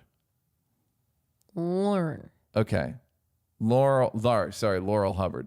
Laurel and Hubbard, my favorite comedy team. First trans athlete to compete at the Olympics. New Zealand weightlifting team, 43-year-old women's super heavyweight. Okay. Having gone through male puberty before transitioning in 2020. How old is this person? 43. All right. So she was a man, went through male puberty, and then transitioned to become a woman. Mm-hmm. Now she's powerlifting. Mm-hmm. So this is where you get into like, I don't know. I don't know what should happen here. I'm of two minds. Okay. This isn't that big a problem because there's not scores of men transitioning to be like, I want to win, and I know and there's no Joanna Mance. This is a There should be more. Miguel. yeah, like there because it's a hard life, as we've discussed on here. Transitioning, wanting to transition, feeling like you're stuck in another body, then transitioning, all that stuff. But the fact that there's only two so far that I'm aware of, two trans athletes this year in the Olympics is kind of like, well, it's not that big a problem. So there's not a lot of trans people, and even fewer of them want to be athletes. Yes. So now the where there's some joke areas is Come on. that there aren't. If she comes in 7th, that's funny. right? Well, she already kicked out. Someone else got disqualified. A Tongan, 21-year-old Tongan girl. Go down. Where'd it go? The 21-year-old Tongan weightlifter, I'm not going to say her name, would have otherwise qualified. Oh, right. So there's a woman who got... So she got knocked out from She her. got taken out of her place. That's where you just like, yeah, I don't... Can you add one? I don't fucking know. But then it says this is where it's weird. Hubbard, who lived as a male for 35 years, did not compete in international weightlifting until transitioning. Mm-hmm. So before that, she was just some dude at the gym. And then once you transition a woman, it's like you can lift a lot. Well, I don't know. I don't know if I have an opinion because it's confusing. I remember in PE, we had to hit this was before, but I'm not a Gen Zer. Yeah. So this was back when it was like, this is the qualification you have to do for women. You know, you had to do this many push-ups. Yep. The 2. mile. Go ahead. The mile had to be run under this amount of time. Under 40 minutes. Shut up. Yep. And it was all these things, and then for men it was more. So but is that? I understand that's a physiological thing. Is that a social construct? Does it matter? Shouldn't it just be like everyone should be able to do this many? Yeah. I don't fucking know. That's when I'm like, was that? Well, no, that's like women can't do because of just Women can't do the push-up. It's like men have better muscles. Men have better upper body strength, Yes. but then women have not always, but we have better lower body strength. But the lower body ones weren't skewed to women. You know what we got to do? We got to do squats. We got to do the squats after the show. I will out squat you. The one that me and the 50 each thing. I'm not lifting 50 pounds and doing a squat. Crazy? I did 40 of them. That's like half my body weight almost. Right. So, you got the strength or not? I thought you just said women have better. No, I can't do. Obviously, I can do maybe the ratio for me. I can't do 50.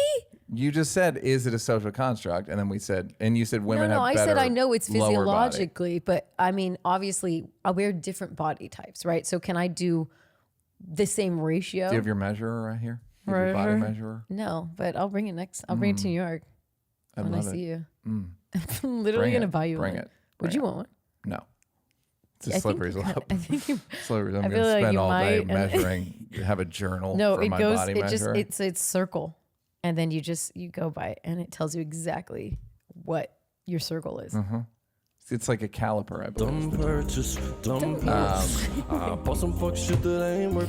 I didn't even hear the song. Dude, can you play it again? It's really good. Dumb purchase. Yeah. Bought some fuck shit that ain't work. Great. Thank you, sir. And- Yep. No. I can just do I can deadlift. I weigh 120 pounds. I can deadlift, I don't know, 75, 80 pounds. Right. That's I pretty guess good. It's like I don't when you say you have fucking better know. lower body strength, most men have better lower body strength than most women. I'm sorry, most women have, I don't know. I'm not saying they do. I'm saying what is said is that men are stronger upper body. Right. Women have stronger lower body just because of other just shit. the way I don't fucking know. anatomy, yeah.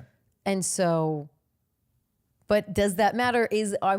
Honestly, when I was in PE class, the chart looked like they were from the 40s. So they looked like they were made with a typewriter. Yeah, but So I don't know. I couldn't outrace Allison Felix. Obviously, Right. Allison Felix could beat Right. most men. But Best then there's person in the world, I think. No. no.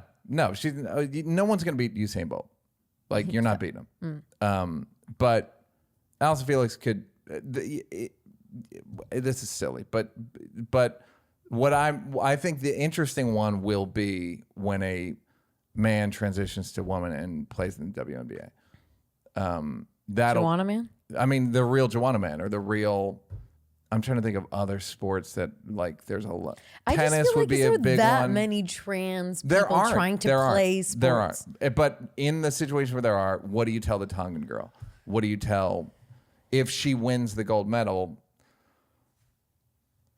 Yeah.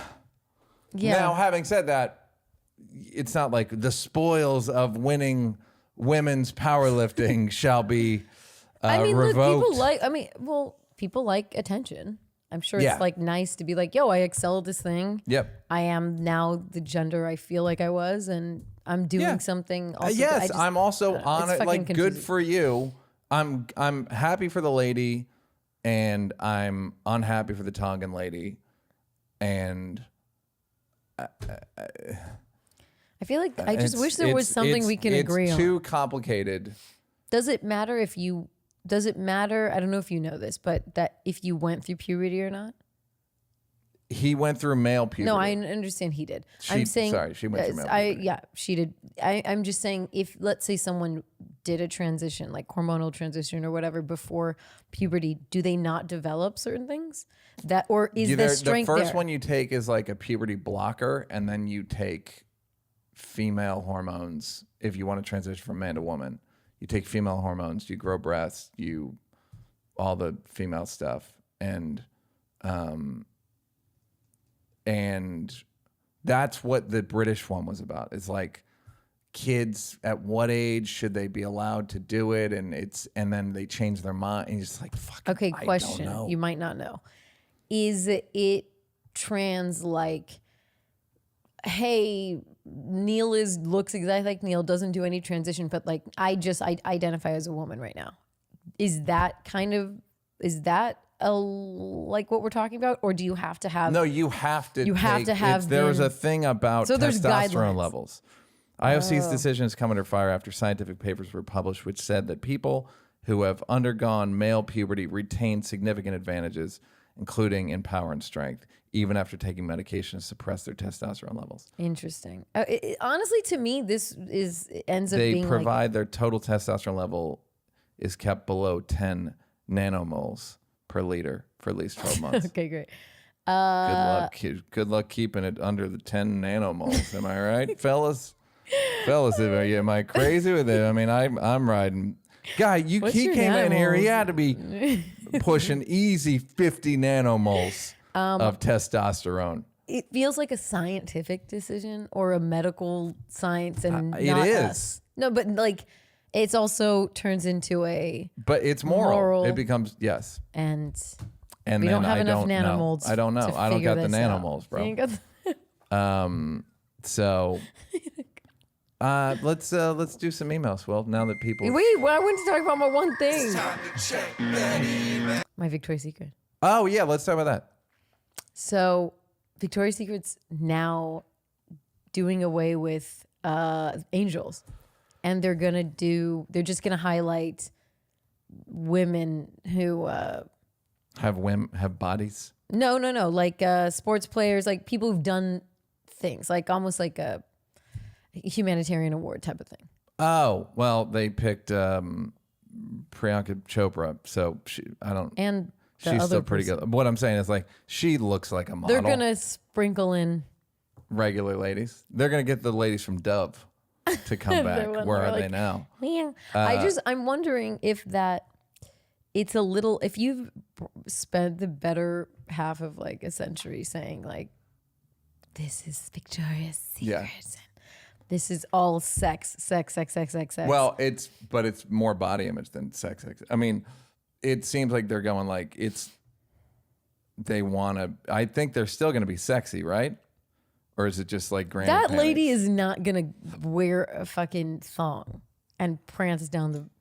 Right. Well, I don't think either of them are. But what I'm saying is, what are they going to wear? Are they going to be going for sexy? It's just sexy with an athletic build. They're just saying they're rebranding. The beleaguered lingerie giant is moving away from its traditional rail-thin models by introducing the Versus Collective. Oh, so The it's just VS Collective. No, Okay, Versus so is not Versus- right. I was like, It's like versus what? Versus? VS Collective, with diverse leading icons and change makers, including Priyanka Jonas and Megan Rapinoe, to shape the future of the brand. Okay, so it's just a different collective. Because I was Right, like, they're not going to get it's- rid of them fully. Yeah, They're not. Why would that's they? That's their thing. money maker. Yeah, it's like McDonald's having salad, where you're like, are you really about to? We have it. We got salad. They're here. We have apples. Remember they had apples? When I was in Germany, I went on an interview to work for an advertising company. And one of the interview questions, she's like, I think it was like Ogilvy and Mathers. Anyway, so she asked, what do you think of the Dove campaign? And I said, well, I think it's pandering and I think it's obvious. And I don't think it's effective. And we got in the biggest fight. Great. I was like, this isn't going well. She's hit like, the trap no. door. Well, funny enough, because I was so salty about that. I'm like, you asked me a question. Right. I was being honest. I think all of a sudden, if you only have white, light-skinned, like milk-pouring commercials, and then all of a sudden you have like regular bodies, it just felt pandering. Their sales were down. From that campaign, their sales were down. Well, that's with all this stuff is I was watching something where like that show Betty on HBO. Oh, where wait, Betty or Ugly Betty? The Betty is Betty. It's not the Dirty John Betty. No, there's a show called Betty on HBO, and it's the skateboarder girls. Skateboarder girls, Yes, and they all seem like somewhat gender nonconforming, Yeah, Gen Z-ish, yeah. and Betty. and I'm like, Do you like it? I haven't watched it. No, Moshe What? wrote Thanks for it. to I haven't you. watched it. Thanks for watching. But what I'm saying is that as a like, is that for general audiences? No. Meaning, right. So, but I think so is it niche representative? Is general audience always, like right now, I believe Judd was or is gonna do a gay romantic comedy with Billy Eichner, right? Okay. Romantic comedy, I think fairly like standard romantic comedy, but it's gay, right? I had that idea for the gay action movie. Gay action movies. Amazing. Fucking hilarious. And action. I don't know. I think I pitched that one here, right? Just action No. movie. Pitch it. I don't have the idea other than like a guy has to save his husband. And at the He end, just they're has like, to do action, and at the end they have a gay kiss. I would watch the fuck out of Yeah, that. no, it's very funny. But so that's almost like a little bit of a parody. Yeah, but you can make it like a good. It would be an action movie, Just- by the shot for shot, and then at the end they kiss. It's a Yeah. guy kissing a guy. At what point does, like my best friend's wedding, Rupert Everett got a big punch from that, a big kick from that. Kick I don't know good? why. Yeah, like got like a, but it's still a straight woman marrying a straight guy, right? It's at what point do these things? Does heterosexuality? Can the gay stuff just be mainstream? I guess what I'm wondering is when will straight guys? Because I think women are open to it, Right.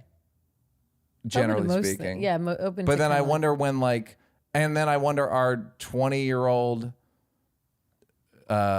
boys now? Do they still say like gay? Do they still say if someone said gay around me, I'd be like, FAGGOT like? gay. Each other like at a football game, Right. You know what I mean? Like, I don't know any people that age, so I'm wondering if that's like. I do not think they say gay. Someone said, "Oh, what a jip," and I was like, Well, that's like a secret one, but like that's what a jip you gave him. You were like, great, I love it. "No." But what I'm saying Turn to is me. that a generational thing where they don't? Yeah. They just see Betty. I see a bunch of Knock it off. girls that are probably gender nonconforming or gay or whatever. That's an assumption I make as an old person.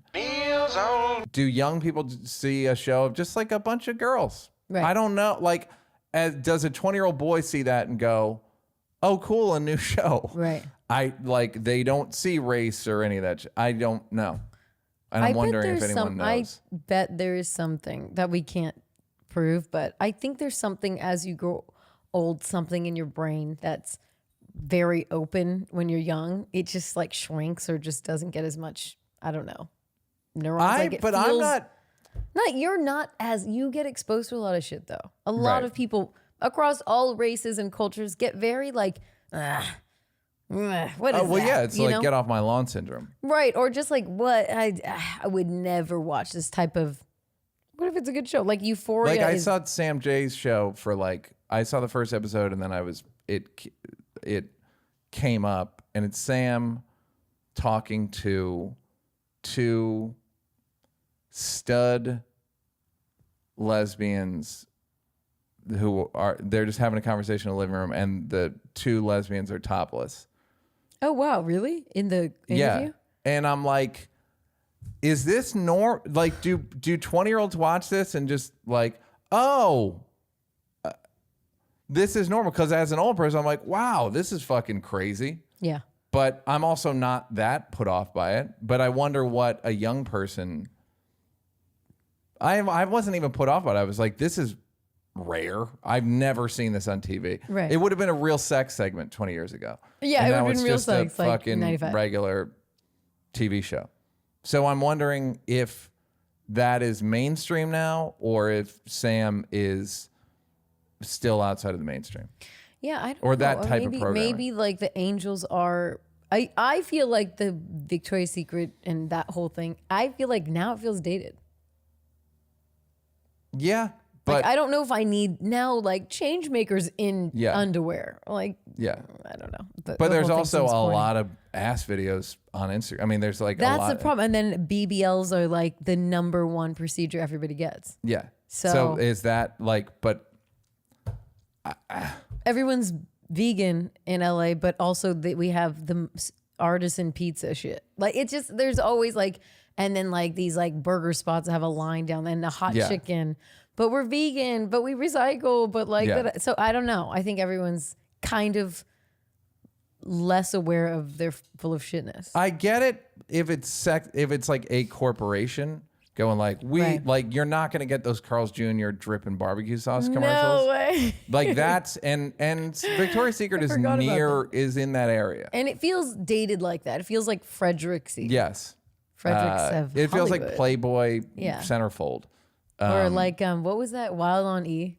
Remember how she would go to these parties? Yeah. And it just feels kind of dated. So I get it. But go on Instagram and see how dated sexism and butts are and tits. And they're in vogue. Yeah. So I don't know what's happening.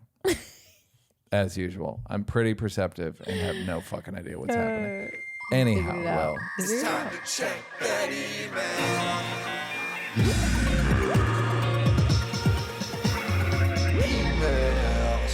You've got mail. Hey, Neal and Bianca, LSTNR. My husband, who's also a feeler, and I just went to Charleston, South Carolina on our honeymoon. While we were there, we visited a plantation that had a tour called From Slavery to Freedom, which we thought seemed like an acceptable way to visit a plantation because it acknowledged the enslaved people who lived there. However, part of the tour included talking about the tour guide, who was a middle-aged white guy, made a point of mentioning that slaves were sold to white settlers or explorers by powerful African kings who took over weaker tribes, and that Brazil and the Caribbean were much bigger importers of African slaves than the U.S. We both felt that even if this was correct information, it was in poor taste because they should have just been focusing on the history of that particular plantation and the fact that people were kept there as chattel. Can you pause her real quick? I've never had a better sense of someone's eyeballs than this woman. I like could draw. I like know. I feel like I know every part of her eyeball. So weird. I can't explain it. How Ally McNeil feel and what Bankerbell Tinkerbell. Thanks, Hi. guys. Oh my God, Ally McNeil. Oh, I didn't catch it. Now I caught it. Thank you. You're welcome. We surprised? No, you don't White even refugees. the tour. I don't know, man. Would you go to Auschwitz? No, but I've been to like Journey. I went to. So. Right. I guess I went to the museum. This feels like a fun tour. Like it's fun. It's like feels like yay. It's an old. It's like the Old West or something.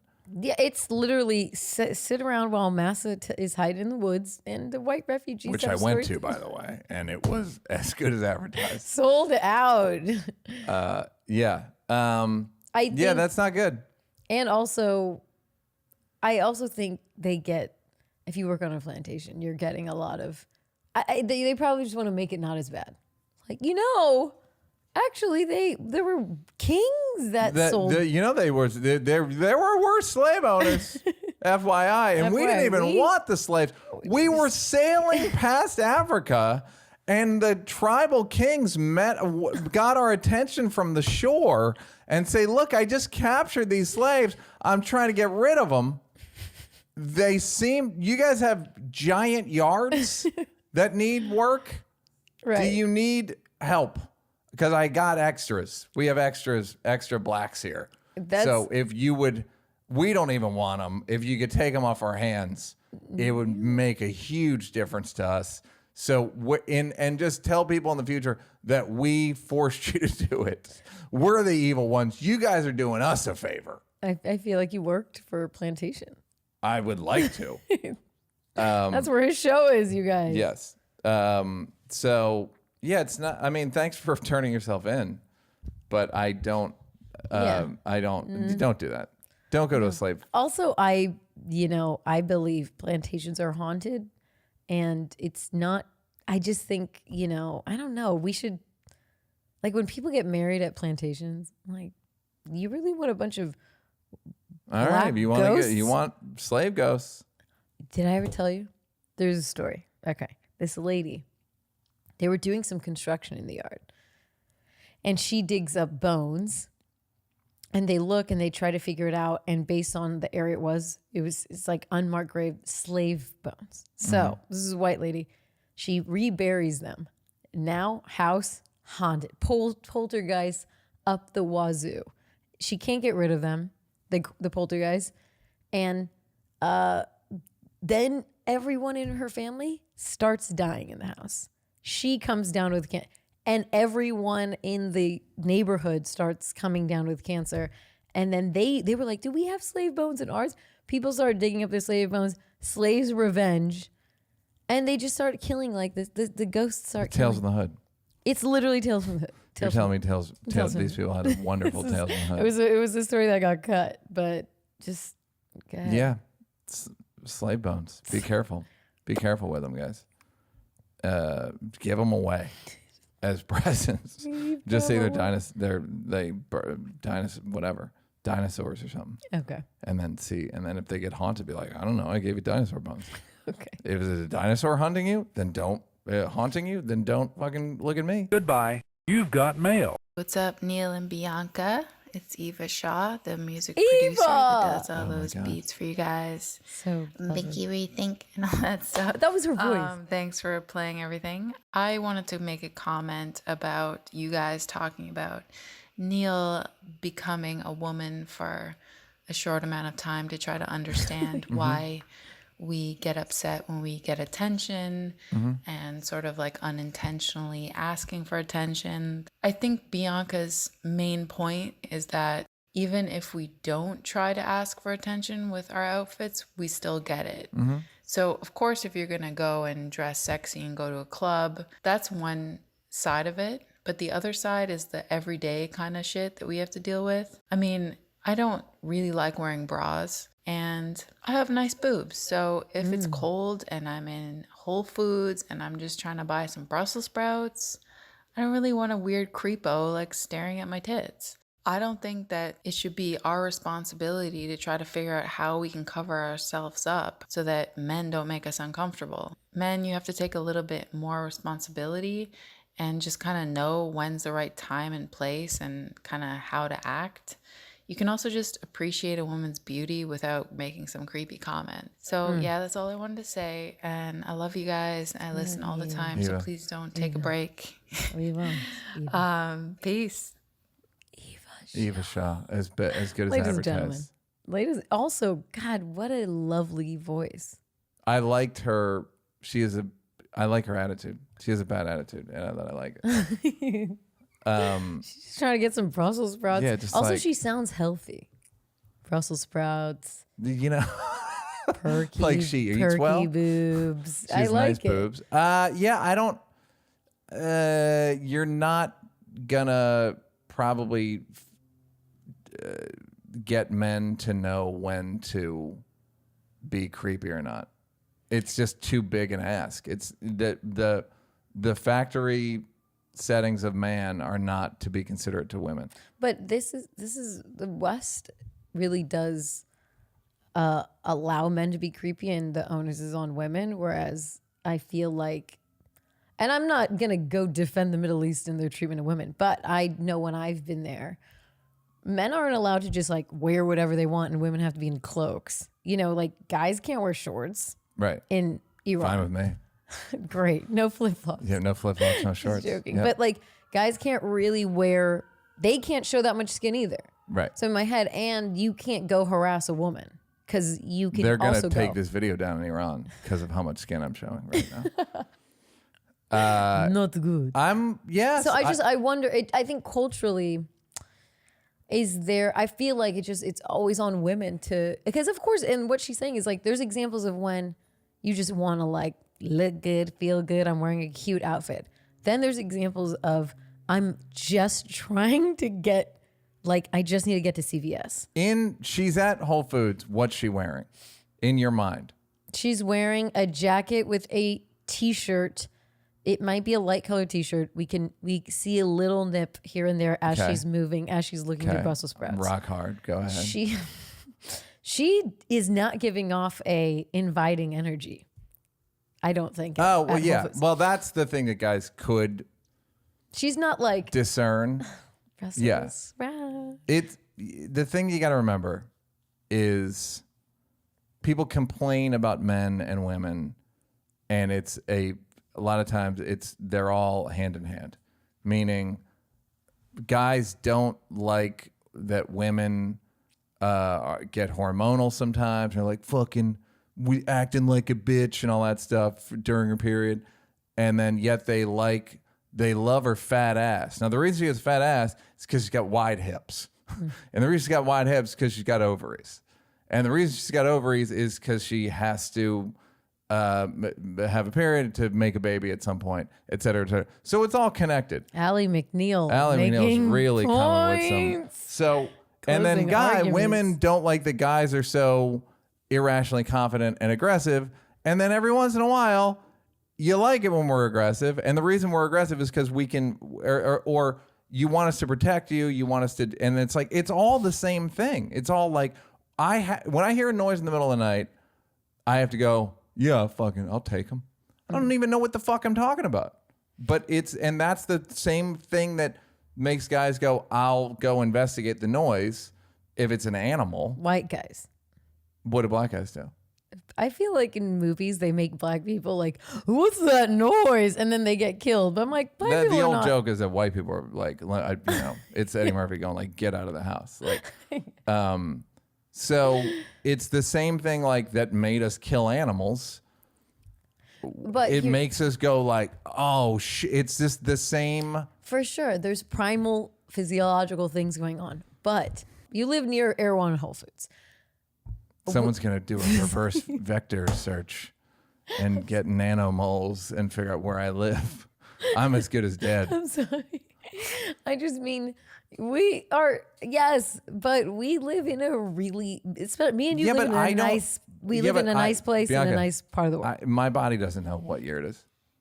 It what doesn't. year is it to your As body? far as my body, it's 10,000 BC. Honestly, your body doesn't fucking know what year it is. It's like your body doesn't. I understand that, but what do you have a responsibility not to creep a girl out at fucking Erewhon? Yes, but I don't want to be a creep like that. Like I specifically do not want to be. But why not just like, hey guys, don't say anything? Okay, hey guys, don't say anything. I mean, not like you say it to them. I'm just saying, why not? Why isn't that part of our culture? Like it's very much on women. If you want to get into it, it's probably a moral issue, and it's like entertainment. It's at its worst, it's an abuse of power. It's like I'm gonna look now, like upskirts. The fact that there are upskirts shots is so crazy to me as like a thing. Yeah. But that's just people are looking for advantages, and fucking people are gross and immoral. It's no good. Isn't no good, but boy, oh boy, now that we know Eva Shaw has nice boobs and she eats Whole Foods, Brussels sprouts. we just got a little. We got to step. Don't have to take this. We got a little. Eva, you don't have to take this, Eva. Turn off the pod. Eva, stay. Turn off the pod. And there's also, fellas, why don't you do a 3-second rule of like something drops on the floor, eat it before 3 seconds. You're gonna look at a woman, don't linger more than 3 seconds. Be quick about it. Right. Because women do it quickly. You can't tell. Yeah. I could never look directly at a guy, just in my peripheral, and be like, he's the hottest guy in the world. Yeah. It's easy. Yep. Thank you. It's a developed skill. Goodbye. You've got mail. Hey, Neal and Binks. It is the criminal justice data guy from last week. And first, I have to apologize for trying to morning zoo it. It did not go well. And hand up, that's on me. I think my ultimate point was just be weary of any study that reaches a conclusion about the entire criminal justice system in the United States. One, there are 51 different justice systems with the federal system in each of the 50 states, and it's just very hard to extrapolate out and reach conclusions based on that, just because data collection varies from state to state and even within state from county to county. So it's just very hard to reach conclusions. When you talk about something like total charges, that doesn't make a distinction between misdemeanor and felonies, or doesn't make a distinction whether it's the initial charge or eventual charge of conviction, and doesn't take into account possible plea agreements. I just think it's difficult to say definitively across the United States that this is happening, that all charges are less than a gram. Don't get me wrong, the entire system is fucked up no matter which way you measure it. I don't know why I decided to call in last week. Clearly it was an impulse decision that did not really land well or go over well. The ultimate point was, and I know Neal loves a good study, just would appreciate a little bit more skepticism with any study that attempts to reach a conclusion for the entire U.S. criminal justice system. Yeah, he still hasn't sold us. And he came off his original point. Yeah. This guy gets worse every week. And it's like us. There's a 12-year vet who wrote in annihilating this. Yes. So we'll get to it. So we'll get to it. Wait your turn, son. You'll get have your a seat. Pubas. We're going to annihilate you any moment now. Swing and a miss. That's all the video? Yeah. Audio? Great. I know we've got a Goodbye. You've got Neal mail. Bianca, I'm a Gen Z tweener, born in 98. Was listening to this week's Siesta podcast. Neal, you mentioned you don't like musicals. I was curious about your perspective on Bo Burnham's new special, Inside. In my generation, it's been hailed his magnum opus. I loved it. I loved it myself personally. I know he directed Chris and Gerard's most recent specials, so I feel like he's a part of the Comedy Cool Club, and I also feel like you guys would make him sit with Weird Al Yankovic. Is he taken seriously amongst the elder statesmen of comedy? What Nealio and what Binkianco Thunko? Wait, Weird Al? Well, he's saying like he'd be like, he thinks Weird Al's relegated to hacky territory, which... What do comics like Weird Al? Yeah, but it's... alt comics like him more than regular comics. Alt comics like him because they all grew up on him. Right. But... a lot of it has to do with style. It's in terms of musical comedy, we don't think that music, like Lonely Island's fucking hilarious. Right. Dalia made a rap album that I thought was fucking hilarious. He made a rap album? Yeah. Chat. Oh, yes. It was actually like fucking listenable. funny. Yeah. And it was funny. He said he was from Prim, Nevada, which always made me laugh. Because it's such a dumb fucking place to be. Shank Smith was the name. Oh, of yeah, it. Shank. And Lonely Island's fucking hilarious. You know, Piss on You is funny. Like it's not like it's impossible to do funny songs. It's just the style around it that is hacky. And that's where people go like, oh, you're just Rock a bad... did a joke Chris did song, no Sex and Champagne. good. It was fucking excellent. So it's not, there's no bias against musical comedy. I like musical, I kind of liked the Book of Mormon. It's too long to me. These things are just too long. Like, but if you made an album of funny songs, I'd listen to it maybe. Right. It's not like I have a bunch of Lonely Island songs on my phone. Like That you listen to? Mm-hmm. There are songs. There are Lonely Island songs that are so fucking funny to me. And they're very good musically because they got real producers to produce them. Yeah. That's the trick. Like Rock got Prince Paul to do No Sex in the Champagne Room. Me and Dave. Yeah, No Sex in the Champagne Room was good. Who'd you guys get? We got this guy, Stephen Gold, who is partners with this guy who died of COVID, actually, from Fountains of Wayne. And he's a good musician and did a good R. Kelly parody track. So, and then we used Maher after that. Like, so we did a Tupac one with Maher and James Poyser. So it's just a matter of like, are they good jokes? Sandler's something of a guitar act. Yeah. But he's fucking really funny. Yeah, it's great. Like that song, like Jewish kids love that Hanukkah song. Oh. That was like played a lot. Yeah. Lunch Ladyland. Like Sandler's got bangers. So he's not relegated at all. He's considered Bo's. How did you like Bo's stand? Yeah. Did you watch it? It's great. It's great. Yeah. And Is it music? Yeah. It's music and then a couple like non-music things. And it's just about being stuck and like sort of a nervous breakdown arc. But and the songs are fucking funny. So I wrote down Ron White because Rogan talked about it this week. I mentioned it off the air a few weeks ago, and because I haven't talked about ayahuasca in an hour, so I need to bring it up.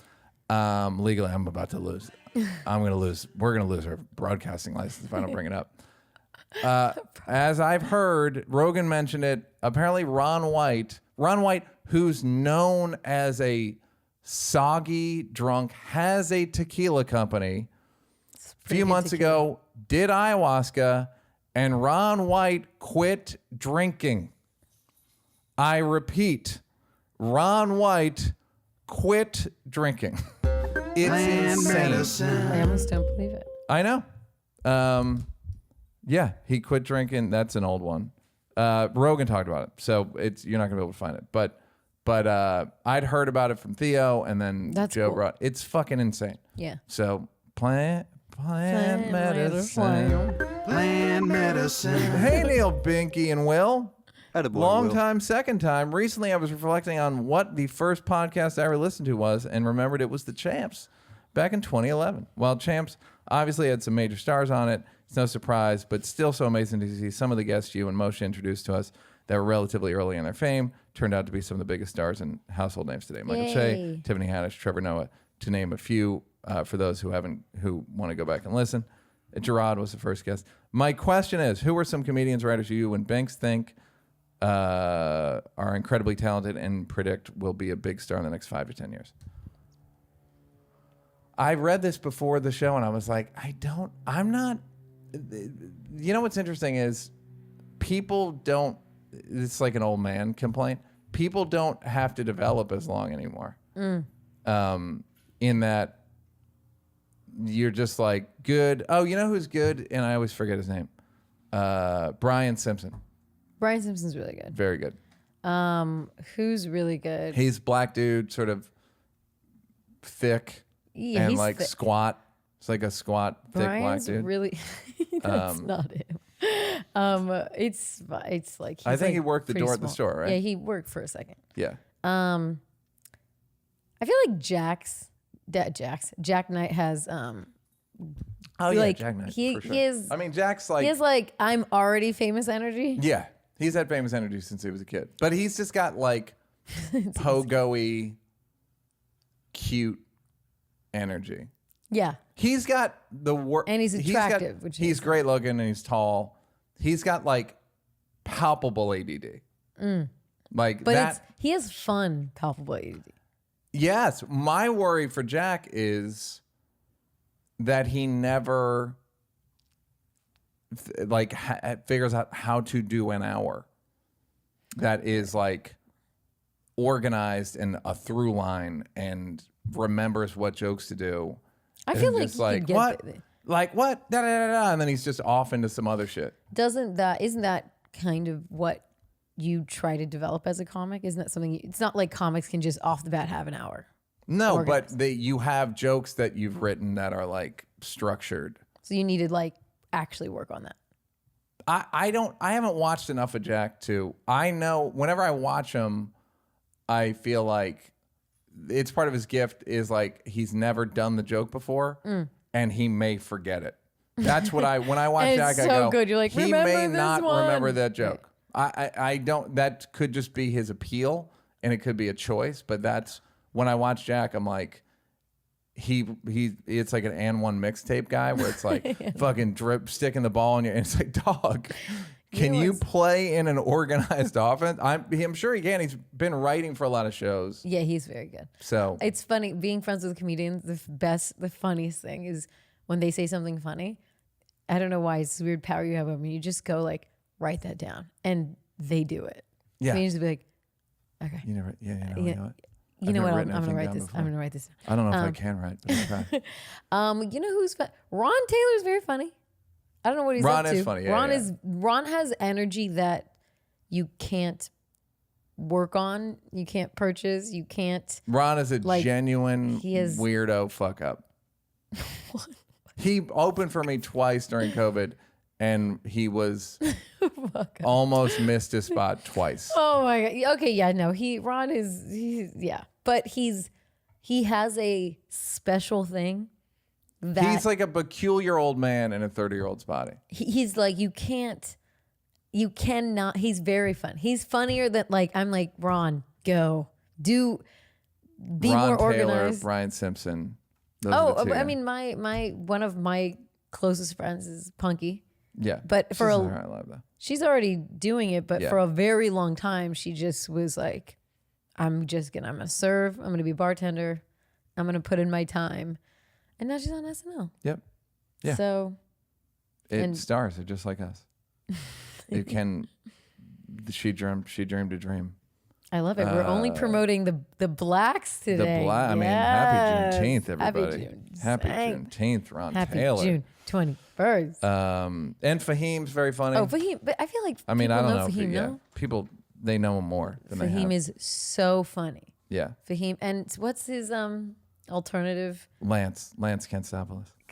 God, so good. Fahim's writing for a show on CBS.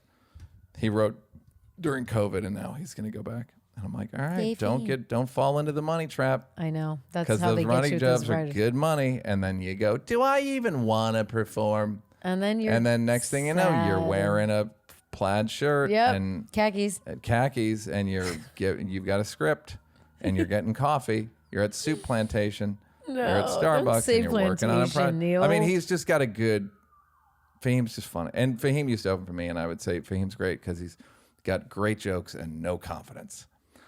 Just the kind of guy you want in front of you, because you train the audience to like good thoughts, but they still like you more than him. Perfect opener. Goodbye. You've got mail. Hey, Neal Bianca, I'm a day one fan who was writing in for some advice. I work at a pretty well-established foundation that collects and puts out polls and collects data for research purposes to help promote liberal policy in different political institutions. When I took the job, I was a liberal woman filled with hope and a sense of purpose. I'm rock hard. Now I feel like a liar and have developed pretty deep depression. When I entered this profession, I was unaware of the level of underhanded tactics that make the numbers say what you want them to say. Some of the ways it's done is by selecting for a group that has an overall leans toward a specific opinion, phrasing the question in a poll a certain way, or simply cherry-picking stats. One example is a recent study that shows white people overrepresented in crimes against Asians. The study was already somewhat controversial because when the numbers showed another group overrepresented, they lowered the criteria to include verbal harassment as violence. Another is a conservative study that came out recently showing that only African Americans and college-educated white women supported critical race theory in school, but only 20% of people knew what critical race theory was. These studies from ideological institutions are used in articles cited by professors and politicians who all know the way the data is manipulated.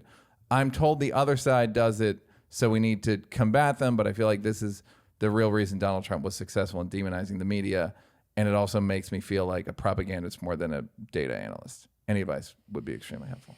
It's like the underbelly. Like, Yeah. what do you? I mean, this is a Dave story, but Dave's dad. Another Dave Chappelle. Dave's dad, first of all, was one of the first black students at Brown University. I think maybe in the first class. So he's a big brain motherfucker, right? Was a data analyst and statistician, and was watching this happen and was like, I can't do this shit. And he went to Africa. I'm kidding. And so he quit and became a professor. So yeah, it happens, and I don't know what the answer. I mean, there are times where when I'm reading almost anything, I'm like, yeah, maybe this is true. Yeah, because most things I just downloaded a book called I don't remember what it's called, but it's about how they just go with these bullshit studies, and then there's an article, and they can't replicate most of them. Well, yeah. Also, this is nothing new. Like, I know she's like, oh, a liberal woman, but this is take anything and apply. I mean, like, I remember, never mind. I'll tell that story another time. Anyways, I got in an argument with this friend of mine who is vegan, and everything she's saying was bullshit. She's like, actually, no. The reason why I believe this is because of the China study. So I was like, okay, bitch, I like researching. So I went and I researched it. This is a study. She's like, there's a village in China that there's no access to anything. So they are like, they're forced to live a vegan lifestyle.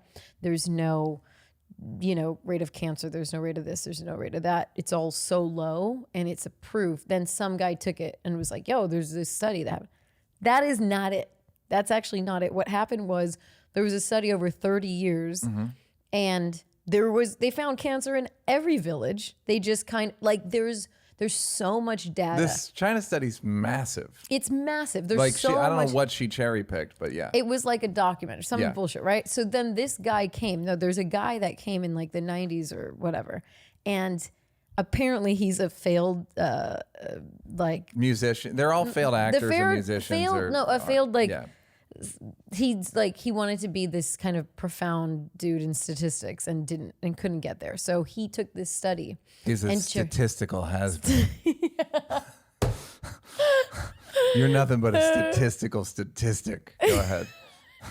And he just manipulated it to be like, yeah, vegan. And I'm not saying, there's plenty of proof out there towards veganism, but he just manipulated the China study to say that, like, nope, this proves that there's no rate of these type of cancers when you eat a vegan and it's just like, dog, you just I mean, you can manipulate any statistic for what you want. We can just take an opinion, and we will find articles with statistics and a study behind it for each of our opinions.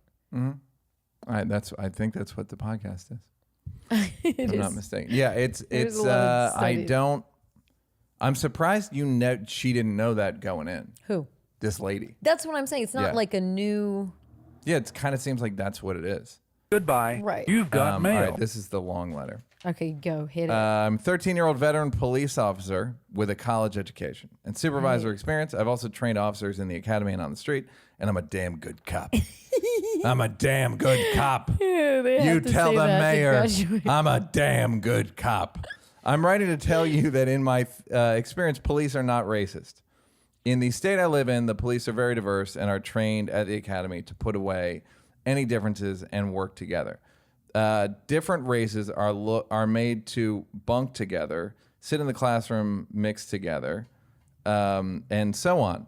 Look at it this way. If you are ever in trouble and you have to scream on the radio that your life's in danger and you need help, you don't care what color the officer is that comes to back you up and save your life. Although if he's white, kind of means a little more, you know what I mean? So the first time you were ever in trouble and an officer of another race helps you out of a jam, you aren't racist anymore. Same as the military veterans.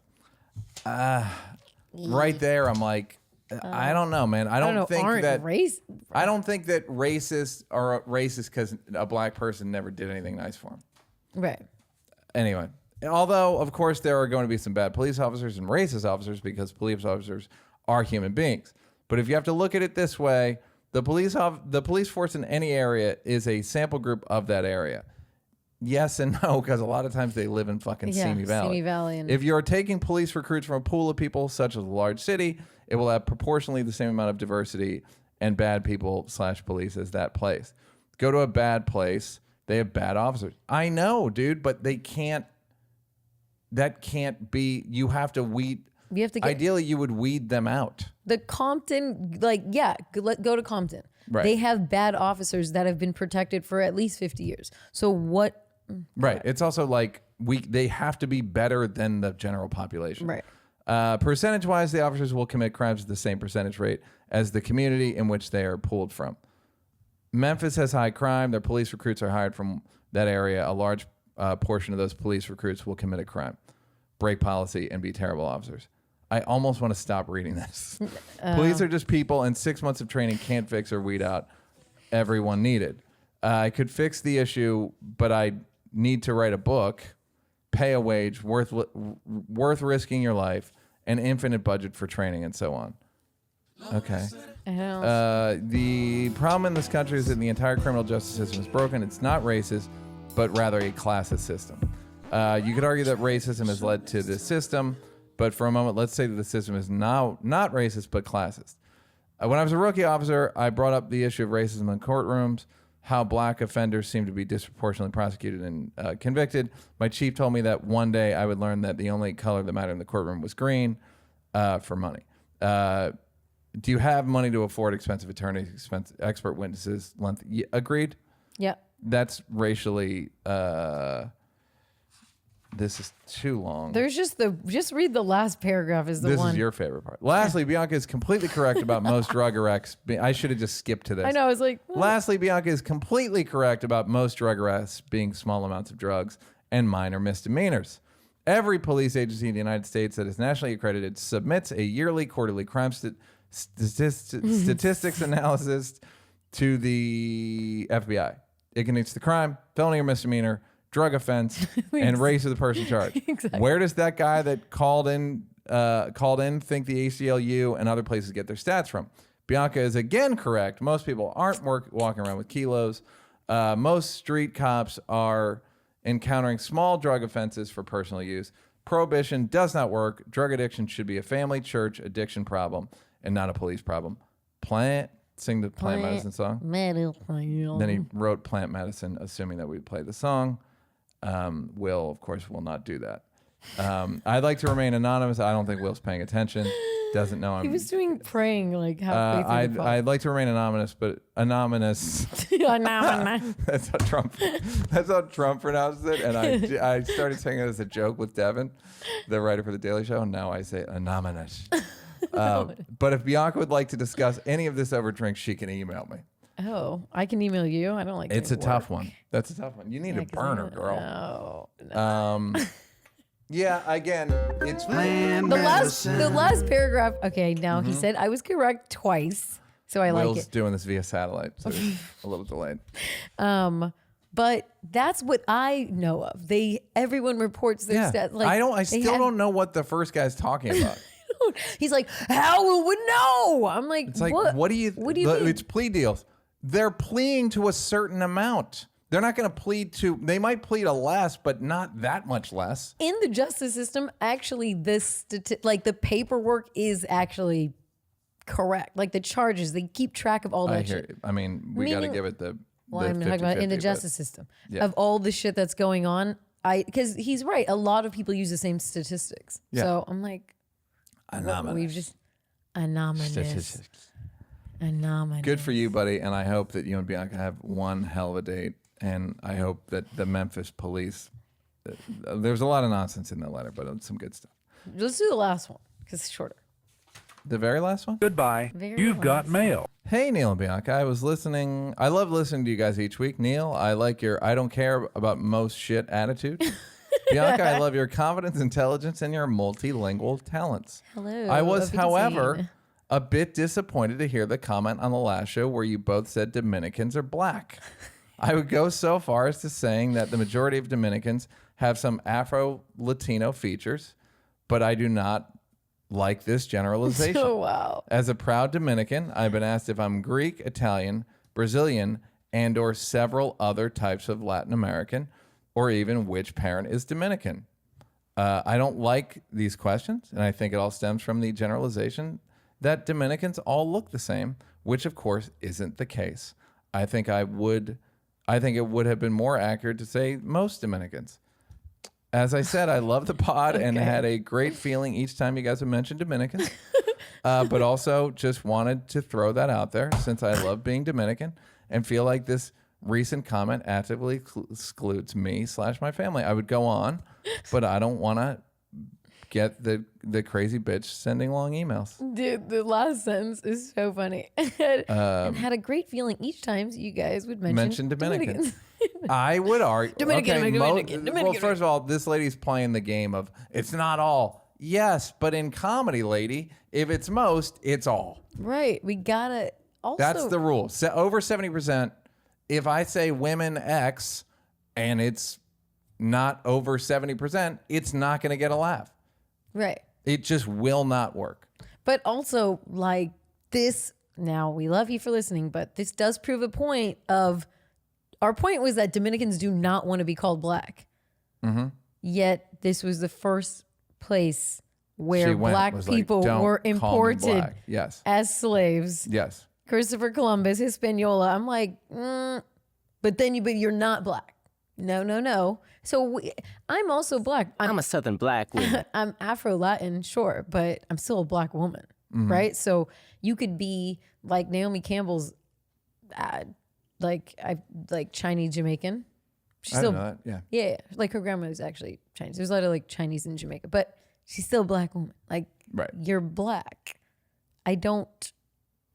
Listen, the Caribbean has weird identity around being called black. Like Puerto Ricans do not say they're black, even though I'm like, I would argue. I mean, if you're going, it's the whole thing. Dominicans have more